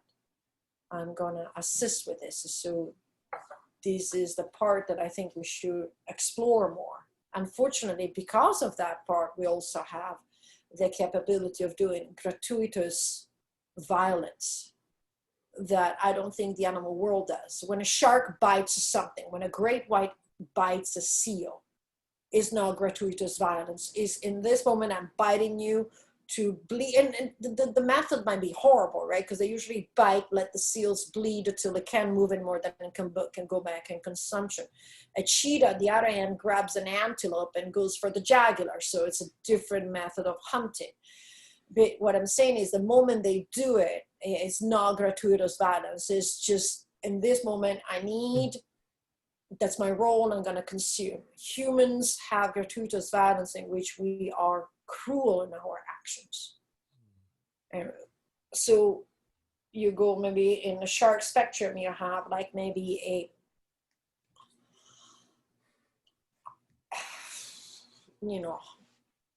120-degree corner, and then you go into the humans and it's like 180, and it's just like the difference into, it goes from this and it just completely opens up a 180 into what is the spectrum of our emotions, what makes us beautiful, I think, and in a certain way, and sometimes what makes us just also so horrendous in other aspects. Talk to us about your immersion into the world, because obviously you were originally working in the hotel, and then this sort of diving and sharks and all the rest was part-time. That was for leisure and pleasure. So when did it change over? So what I was doing is I was working in the hotel. My shift was always 4 till 11 p.m. So I had my routine down to a T. I would wake up every morning around 5-ish, and I would exercise, and then I would go and have quickly breakfast, and then I will use my rollerblades, which I brought from Italy, to rollerblade about 4 miles from where the hotel was down to the dive operation, and then do the 2 morning dives. And then if I had to work, I would rollerblade back to the hotel, take a quick shower, take a quick nap, and be at work at 4 p.m. And I repeated that every day. And then on my day off, actually the crew there used to make fun of me, because they're like, when they saw me bringing my own lunch, they're like, oh, day off, because I would do the 2 morning dives and the afternoon dive. So I was, if not there daily, almost every day. Right? So I would rollerblade, go diving, come back, work, rollerblade, go diving, come back, work, and that's what I did. And so as I was diving, I was also doing the courses. So I did the open water, the advanced, and I did some specialties, because obviously, you go diving, but then you want to learn more. I remember some of the crew allowed me to try to drive the boat, and I love driving the boat. I was like, this is amazing. And then as I became a dive master, they basically said, well, you have the languages, which none of the other instructors here does, and now you're a dive master. Have you thought about a diving career?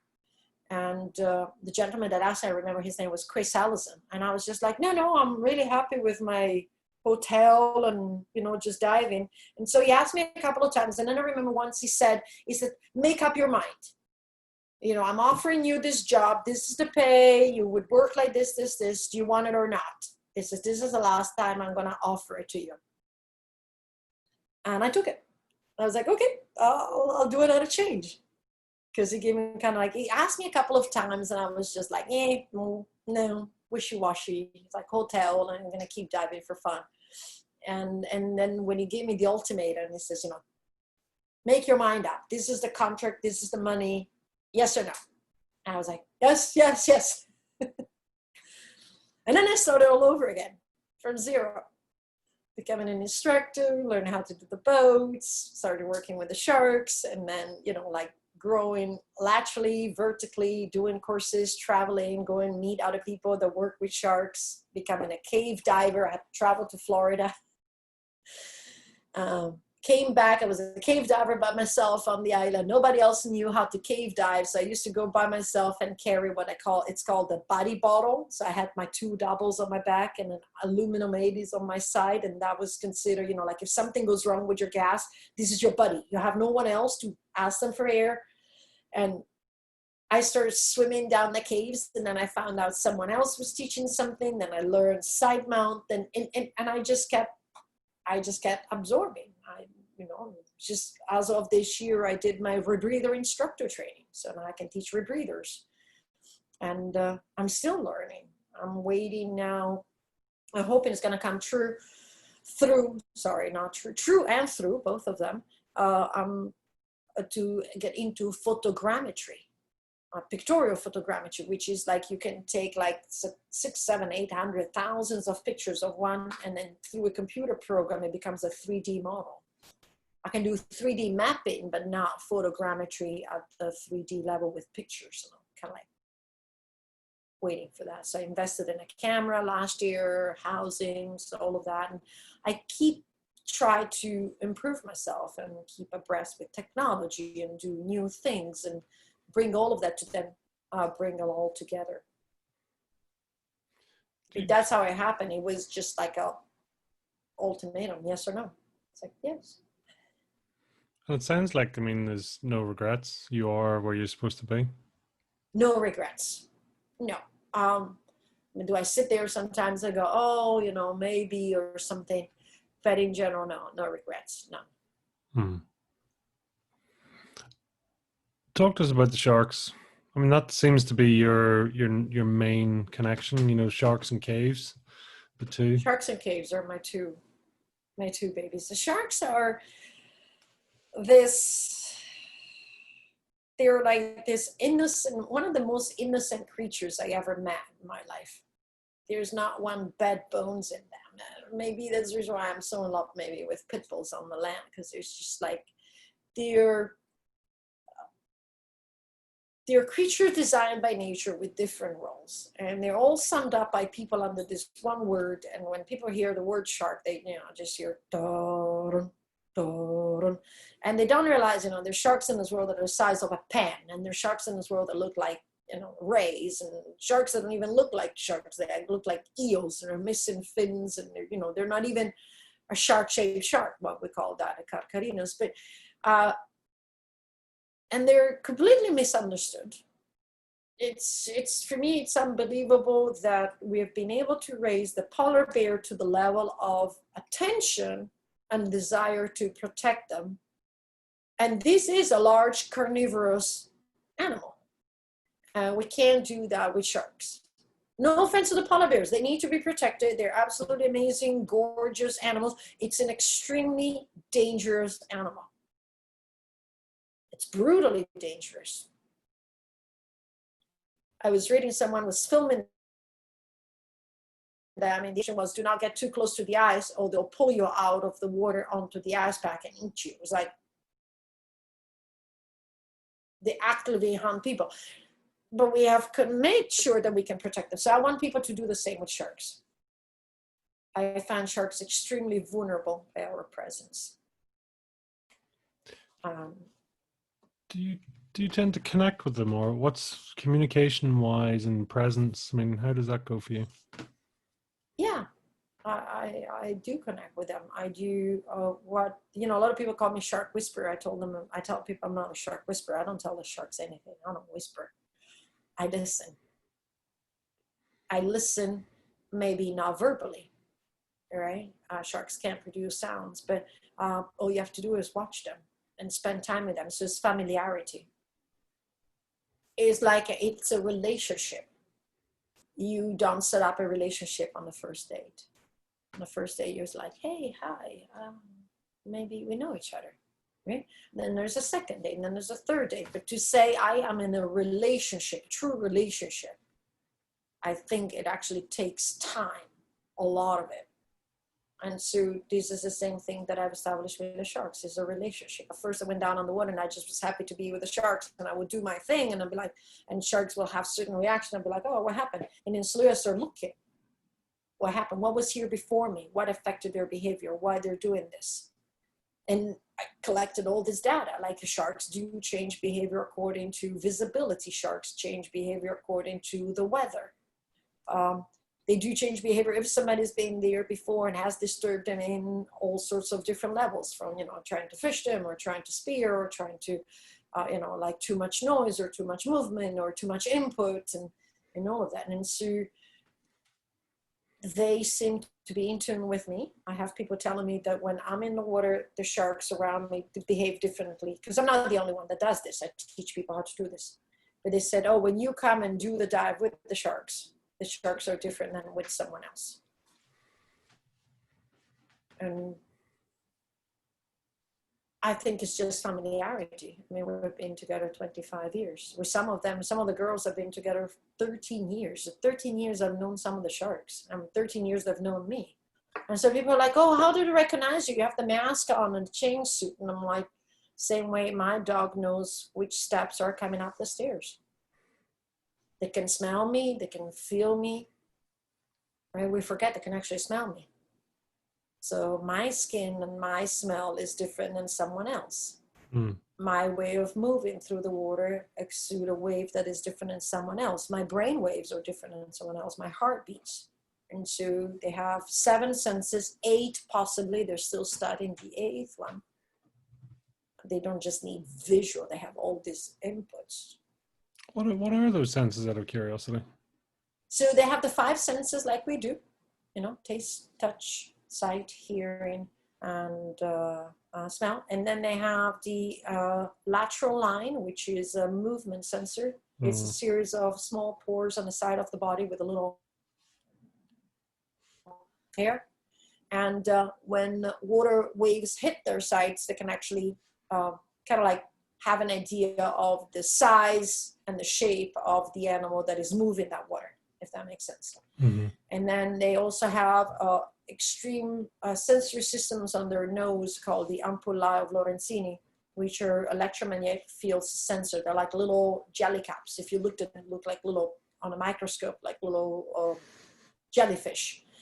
And they have a direct connection with the brain, and it can feel brain waves, electromagnetic fields. So that's the reason why some sharks are attracted to the propellers of boat or metal or signals. Like if you take a strobe on the water and fire to take a picture, and the strobe needs to recharge, or some LED lights attract the sharks very much. They send out these little frequencies, and so you'll have the sharks that come down, you know, photographers start to take the picture, and the sharks come in and goes chomp on the light and then walks away, and they just give it a little boop, you know, like they bump it, and because they're attracted and they feel something out of it. So they don't have hands, so they investigate by bumping and sometimes giving like a little bite.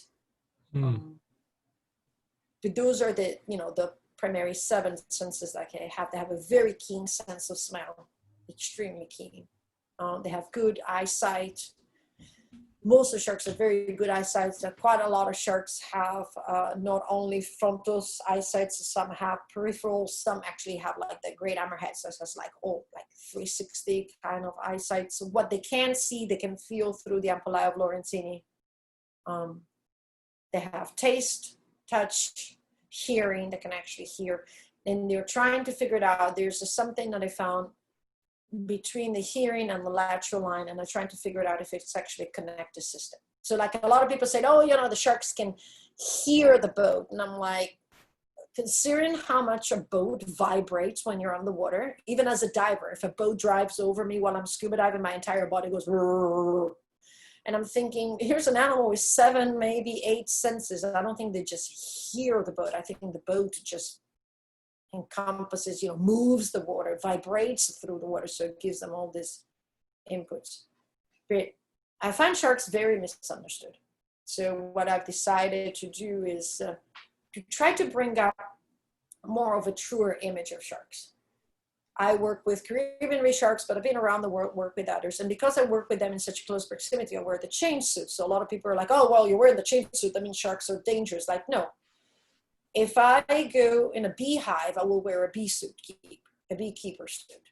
But if I sit on the grass by the little flowers and daisies, and there's bees are flying around from one daisy to the other, I don't need the beekeeper suit. And it's the same thing when I work with the sharks, when I go down and bring down food, when I remove their hooks, when I have an interactive, I wear the chain suit because of how Caribbean sharks are. They're very clustered, they swim around and all of that. When I'm going scuba diving and I'm not doing that, I don't need the suit. So it's the other thing I try to tell people is one size does not fit all. So not all sharks behave in the same way. So we should not behave the same way with all the sharks. And one way to interact with one species does not mean we should try to interact with all the species the same. I have a lot of people, like they, in a certain way, I guess they feel it's a contest, right? It's like, oh, I want to see you doing that with a great white. And so it's kind of like, why? I'm not stupid. It's just like, I cannot go and shove my arm down the mouth of a great white to remove a hook because it is a great white and it actually is too big. It's not a contest on what I'm doing with the shark, but there's quite a lot out there. So try to tell people, like, they are very different. And they're very tolerant of our presence. It's one of the things, one of the concepts for me is like the people seem to just do not understand is you could not go walk around the savannah, the Kruger Park, National Park, the way you go swimming in the ocean with sharks like we do here, or South Africa, tigers, with bulls, with great hammerheads, with even great whites. You could not walk the same way in the savannah. I'm telling you that. I grew up in the Congo. You could not go out of the compound because the gorilla themselves were dangerous. They're territorial. You find a silverback, you cross the territory, you block the family. So we had extremely strict rules.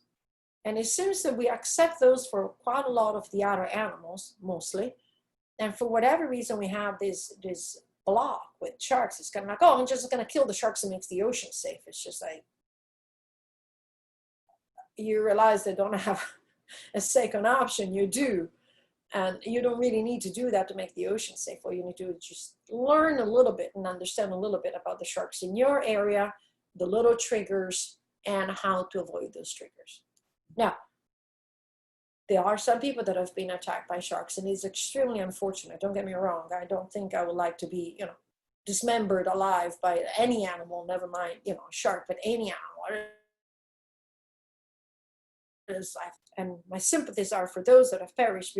If you compare the millions of people that go in the water every day and the relatively almost null incidents that happen in negative and shark encounters, we just need to bring these numbers to the table. There's 39 people that died on this island on car accidents this year. We have had 0 shark attacks.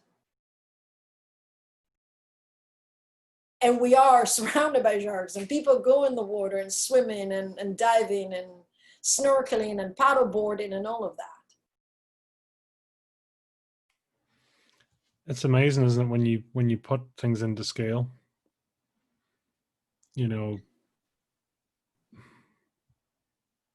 I never understood. I don't know what it is. Well, I have my theory, but I don't want to be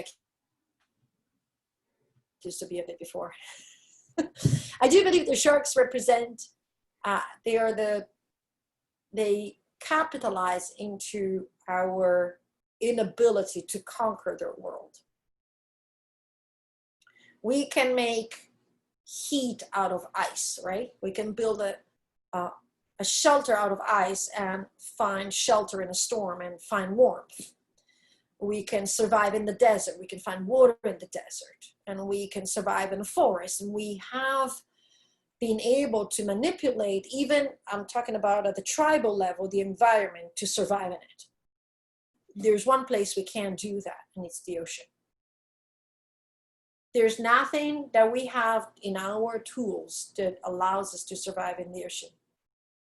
Even in the warmest of the waters, never mind where you are, but here in the Bahamas, if you were to be lost at sea for more than 4 or 6 hours, even in 20 degrees water, you will slowly end up suffering a hypothermia. We can't see. We can't breathe. We can't swim. I mean, you can be myofelt, but at a certain point, technically, you swim at the speed of a conch trying to, cross the sand.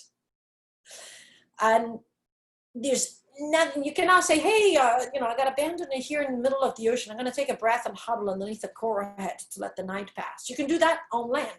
And so we haven't been able to conquer 71% of our world. We try, but we need a lot of machineries, and we can't do it as tribal level. And here comes the shark, which obviously in general is perceived of this large carnivorous animal. Again, there's some that are as big as a pen, and they're so suited for their environment. And they are predatory in their environment. And so it becomes almost a culprit of this frustration, this anger that we have, that we can't really be like the shark. And so the sharks is the representation of our fear and our anger due to our incapability. And then comes the display. So then I go and fish the shark and hang it. Thump my chest. Because I conquered, like the monsters that is the representation of what I can't do. But look, I killed it. Surviving the ocean? Doesn't matter, because I killed the shark. And so there's like this tournament, shark tournament, and killed and display the sharks in this kind of like gory spectacle, if you ask me, that is reserved sometimes to fish in general. That if somebody did with something else, I don't think it would be accepted. If we treated land animals, although some people do, but if we treated more or less land animals the way we treat fish in general, or sharks specifically, it would be an absolute outcry into animal cruelty and change in the way we do that. What would be the land-based equivalent of a shark in terms of an animal? Is there I was sort of thinking, is it like a lion, or is it something like that, or? Well, it depends on the shark, right? Sure. Because what is the land equivalent of a whale shark that feeds on plankton? Is not a lion. It's something else. So again, we go back, like it's almost if like we the cat into family or something. Huh? It's almost like the cat family or something, that it can be small and gentle, or I don't know. Well, my sharks, I say they're kind of like cats, right? They determine when they want to come in, when they want to stay, if they want to stay, if they want to be touched. It's all on their terms. People are like, oh, they're like puppies. I'm like, no, my puppies are suckers. My puppies just sell their soul for me to pet them and hold them and take care of them. They're not dogs. I would say the personality of a shark is more of a cat. It's a very independent creature, comes and goes however it pleases. You have food, I'll come in. You have food, I'm not going to come in if I'm not interested. I have sharks that even if I have food, they're kind of like, I don't care. So to me, it's more of a cat if I want people to familiarize themselves with the animal.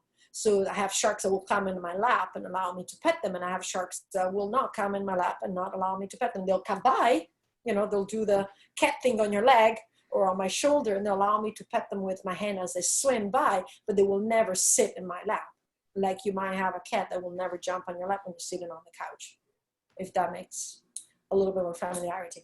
Depending on the species of shark, I would say the sharks have the apex or meso predator position of some of the animals on land. So you could be a lion as well as a cheetah, for example, or a hyena.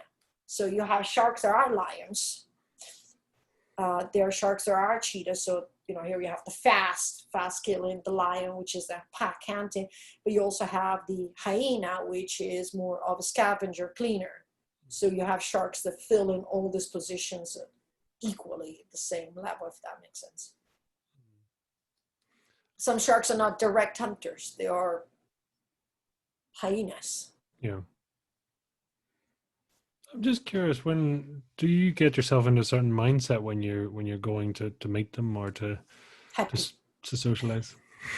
Just happy. One of the things I try to do is try to not become frustrated with the external outputs. If I notice there's something that I know is going to disturb them, then that bothers me. So I try not to have that affect me.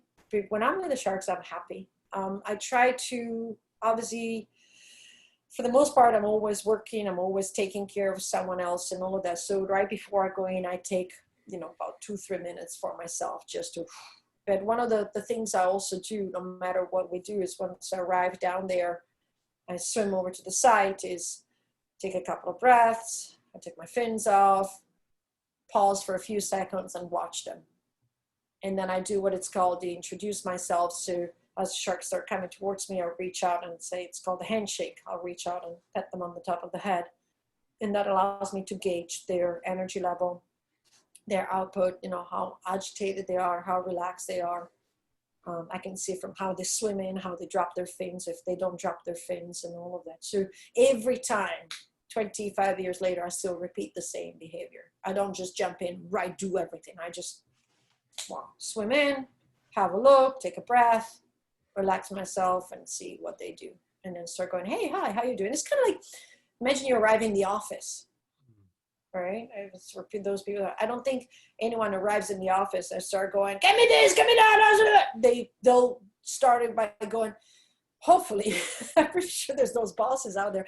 Hopefully most people will go to the office and say, morning, how you doing? Maybe they'll go and fill their first cup of coffee and then sit on the desk, put the coffee down, and then go about the day. And then they'll pick up the phone and say, hey, Pete, I have this question. So it's the same kind of thing. I arrive there and it's just like, morning, and then start, listening and working with them. Did your parents ever get to meet them? Yes, my dad did. My dad was a former military diver. He was my inspiration to become a scuba diver. He was one of the, he was a predecessor of the Green Berets in the UK. Wow. He was Italian Navy, the Navy SEALs, the Arditi Incursori, the original ones. Wow. With the oxygen rebreather. So I grew up with these pictures and the stories of the oceans and the Mediterranean that he met in the 1950s, which was rich of life and wonder and adventures. And it had never had monsters in it. My dad always told me, there's no monsters in the oceans, only the one you make up in your head. And it's become now a quote that people quote me with, but it was my dad. There's no monsters in the oceans, only the one you make up in your head. And so I grew up with this idea. And then when I became an instructor, he came back, but obviously he had this old military thing. And so at the time you could still do the experienced diver program. So I was like, brand new instructor. It's like, okay, Dad, here's your exam. And I don't think he'd seen a scuba diving theory since he was in his 20s. And he just like burned through that exam like he had just studied the day before. He knew everything.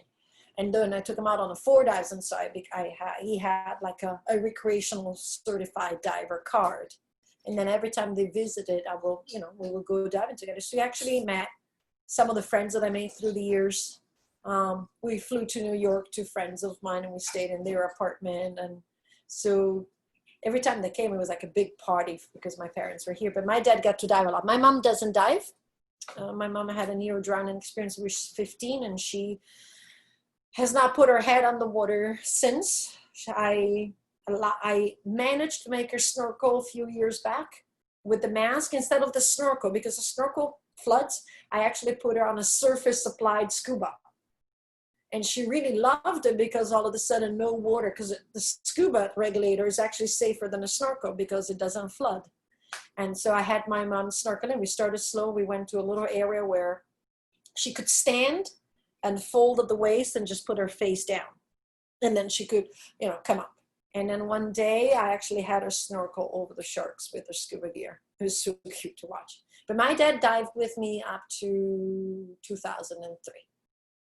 And then when I acquired my rebreather about 4 or 5 years ago, I remember I told my dad, I said, hey, Dad, I finally have this rebreather. Obviously, his rebreather was from 1957. I'm surprised it didn't kill him. And I remember it was so cool, right? It's like, here we are 50 some years later, and he's 60 some years later. I don't even know. Sorry, 70 years later. And the questions he asked. he just knew. He was just like, is we breathing? What about this? What about that? What about this valve? What about this? What about that? And I was just like, he still had everything fresh in his mind. It was pretty impressive. But yeah, they got both to see my world here, my life here, and my dad definitely scuba diving. The last time he came, I took my dad on little cavern tours. There's caverns. So if you're a certified diver but don't have overhead training, you can always go on a little cavern tour with the cave instructor. And they're like limited tours under super controlled conditions. And he received his cavern diver card, you know, as a certification. So he actually saw wrecks, sharks, caves, all of that. My mom always follows on the adventures. I mean, she's very adventurous, but the water, you know, so she'll swim in the cavern and look down, but she doesn't scuba dive. Well, they got to see quite a lot. Who do you take after? Who do I take after? Primarily my dad, from a approach to life and mindset, I would say primarily, and sometimes unfortunately from my dad. I wish I would inherit a little bit more of the happy spirit that my mom has. My mom has that extra ounce of happy spirit that I know, not that I'm not a happy person, like not that, sorry. She's a very happy-go-lucky, careless outlook on life. It's like it's just kind of like, que sera, sera. Where my dad was more like, you know, I have that. You can see 10 steps ahead. It's like, oh, this is going to happen. It's like 10 steps ahead and, you know, 16 steps off to the side. Just, all right, got it covered. All those years of training, I suppose. Yes, I very much. But sometimes I think in a certain way, I worry too much. Like I watch, I have like so many things prepared, and some of it is very positive. When the hurricanes hit, I just sit back, meaning I start preparing for a hurricane way before the hurricane season starts, and I start preparing one little purchase at the time, which then doesn't financially affect me. So if I go to the food store and I buy beans to eat, I also buy extra 6 cans of beans to storage. 6 to eat, 6 to storage, 6 to eat, 6 to storage, 6 to eat, 6 to storage.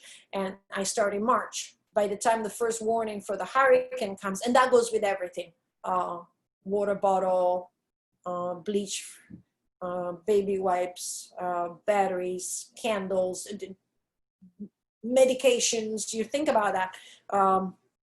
I start that. So when they go, oh, hurricane warning, and people just rush to the stores, I'm just sitting at home going, and I'm ready. So I have that part that is very advantageous. So even when COVID lockdown came in, I have this, I knew that something was about to happen, but I don't panic. I just go to the food store and I'm like, you know, this is not going good. So we're just gonna grab a little bit extra of this and a little bit extra of that. And then next time we're just gonna grab a little bit extra and a little bit extra, but not like giant things. And by the time the lockdown hit, and here they hit really, really poorly planned, like on Friday night, they told us a Saturday morning we'll be in full lockdown. We emerged Monday, and that means no food stores, nothing open. And they merged on Monday, and they said starting Wednesday for another week, everything's going to be closed again. And I was just kind of like, okay. We didn't go to the food store. We didn't go into the mad rush and all of that because of all that pre-planning. So some of that is advantageous like that. It's amazing that background and how you've adjusted to the environment as well, you know. Yes, I've very much adapted to the environment, and with each, you know, like you learn. And it's, last year we were gifted for the first time a little generator. So we've been having gasoline tanks in the living room, you know, for the generator for the last, when it started with COVID, because I was afraid that COVID will shut down also the fuel arrival on the island. Mm. And so basically since March, and I was like, well, let's make it through the season. And then when the season ends, what we're going to do is use that fuel into the car and then eat out the food that we bought, like the canned beans and chickpeas and all of that, the vegetables. So we don't go grocery shopping. We just use up the one for the hurricane and then start a cycle again. So they don't expire or anything like that. Bit of a change, but if you were to be a shark, which one would you be? What type? I don't know that in today's situation, I would like to be a shark. Because they're extremely danger of our presence. But I think I would like to be one of my sharks, the Caribbean reef sharks. They swim around a very colorful reef full of life. They can actually see in colors. They're fairly long life expectancy. I think I'd just be a nice Caribbean reef sharks. They're cleaners, which is, I pick up garbage on the street. I pick up garbage on the beach. They pick up the dead, dying, decaying fish. So they clean up the reef, and it's a pretty good role. I don't think I could be a shark that actively hunts. It's not. I'd be very much a failure. So when anyone asks me, what animal would you like to be? And I thought I would answer sharks, and I said a gorilla. That sits his day just eating a little bit of vegetables, so it doesn't have to kill anything to survive. So I'm like, I could not kill a fish, and I'm a terrible shark at that. This is amazing. So talk to me about, releasing the hooks and the sharks. I mean, how did that just come about? Very easily. When you love someone, you don't want them to suffer. And so when you spend so much time in the water with the sharks and you notice that the hooks are causing swollen jaws, infected sides, difficulty eating and all of that, you want to make them feel better. Like you want someone that you love very much feel better. And so I started to remove them first on the fly, and then with time I kind of like developed, a few techniques, understand how some of the sharks work, some of the hooks work. And so that's how it started. What I didn't realize what it would create an awareness of people towards the sharks, basically subjected to suffering. Have a lot of people say, oh, I never thought about sharks could actually hurt. Or I could not, I never thought that sharks will feel pain. And so it changed people's perception. So the hook for me was a personal action for my personal sharks. So direct action. But then it became a symbolic representation of what sharks are suffering from our presence in the ocean. And then became one more step when people say, well, I want to remove hooks from sharks, because I want to help sharks. And then I say, well, you don't need to remove hooks from sharks to help sharks. There's so many other things you can do, from reducing your plastic consumption, from changing your seafood choices, to looking into how fisheries are affecting not only the bycatch of sharks, but also the food that the sharks need. From maybe changing the way you travel and want to experience a country.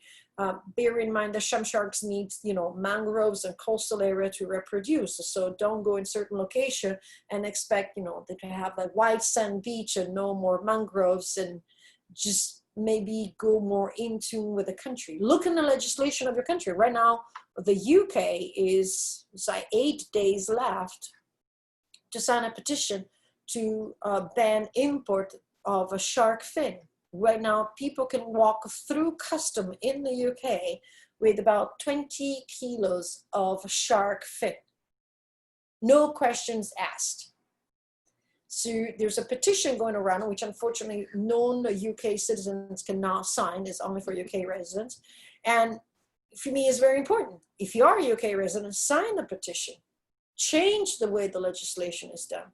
Fix those little things where you'll have the power to do it. So that's what the hooks are for me.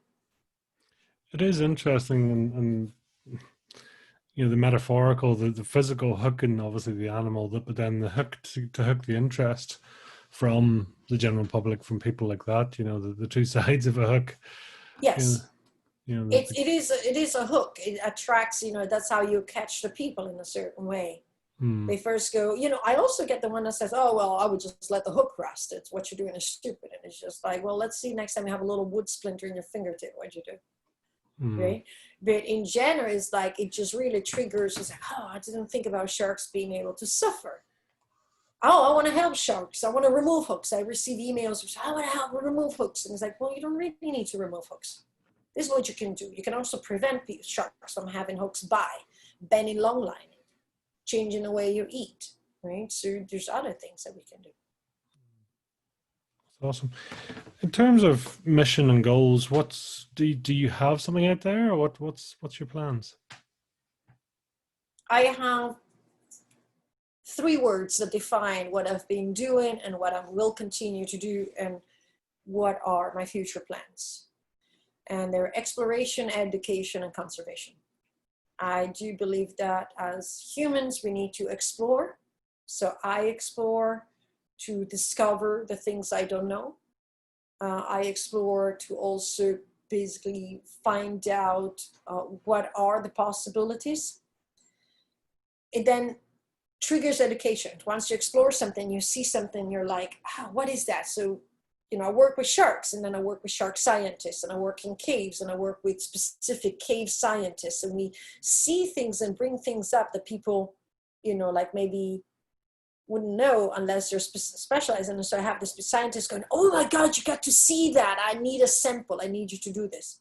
So then you educate yourself through other people, through yourself, through your experience.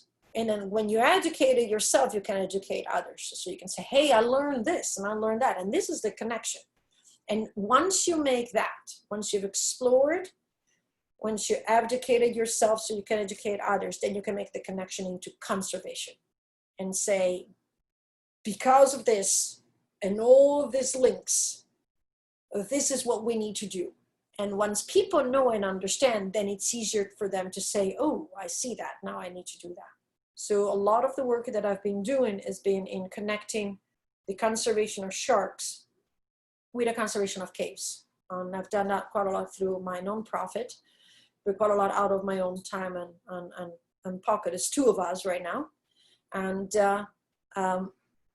we explore all the blue holes in the caves in the Bahamas, because what they do is they're connected with the land, but they're also connected with the mangroves, and they're connected with a freshwater system. And once you pollute over the cave, the water travels, pollutes the mangroves, which then ends up polluting the nursery grounds and the developing grounds, important for the fish and the sharks. So the sharks themselves are protected. But if we don't protect where they can go and eat, where they can go and reproduce, where they can go and keep their youngs, they might not have a chance. And so my work right now is to really link it all together.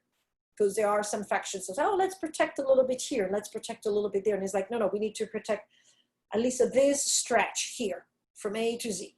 And then another stretch here. You can't just protect this pocket and this pocket. You also need to protect the pocket in the middle.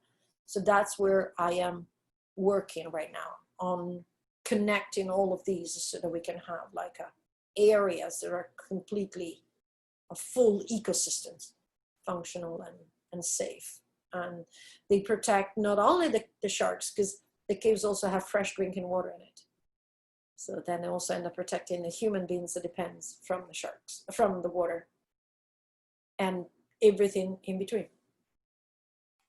Wow, that's amazing. Tell us, what's a guilty pleasure for you? A guilty pleasure?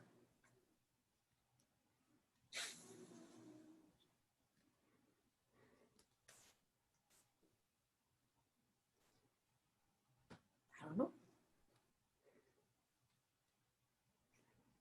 Why guilty? If it's a pleasure, why would it be guilty? You're right. It can be an absolute pleasure, but it's people sort of see it as something that they treat themselves to.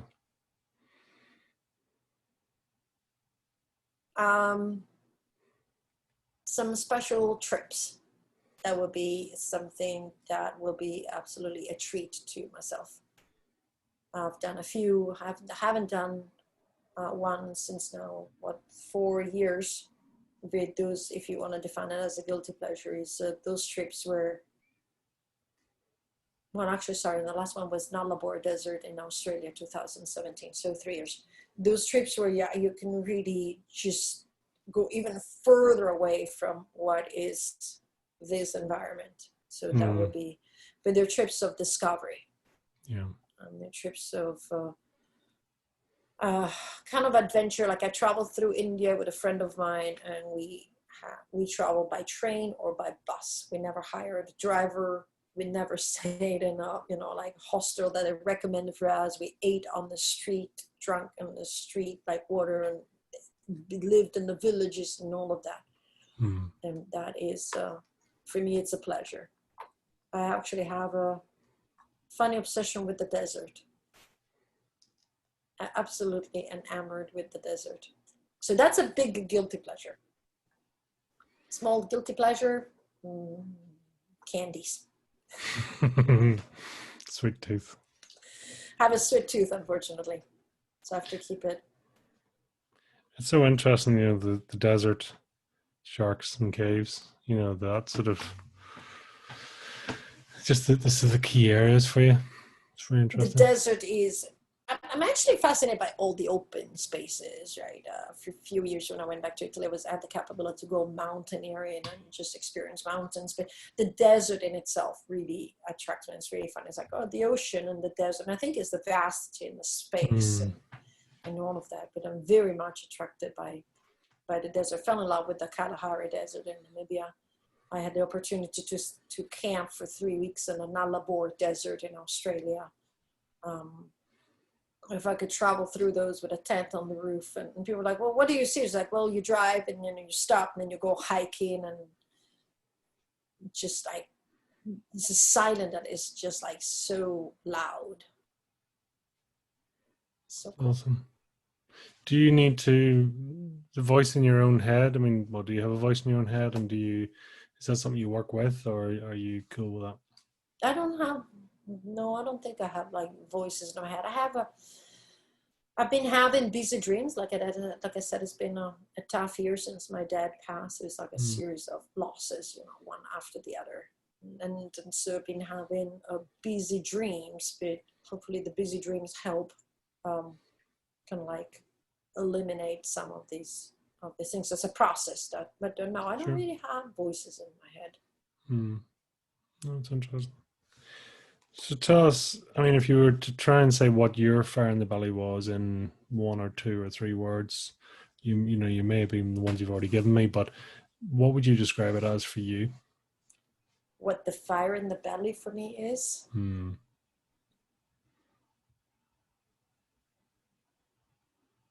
Focus on your passion. Nice. It's a great way to be. So tell us, how can people reach out to you, follow you, track you down, come and get you? So I am on all social media under my first and last name, Cristina Zenato. Cristina without an H, CRISTINA ZENATO. So you can find me on Facebook, Instagram, LinkedIn, Twitter. And then my website is CristinaZenato.com. If you want to see a little bit more of the conservation work and all the exploration work, you can also go to POWnonprofit.org. And that's my nonprofit. And you can see more of all the cave stuff and all the mapping and all the work that we've been doing in the last couple of years. That's awesome. Cristina, thank you so much for being so open and for sharing. And best wishes for the future. Thank you. Thank you so much. It's been my pleasure. Thank you.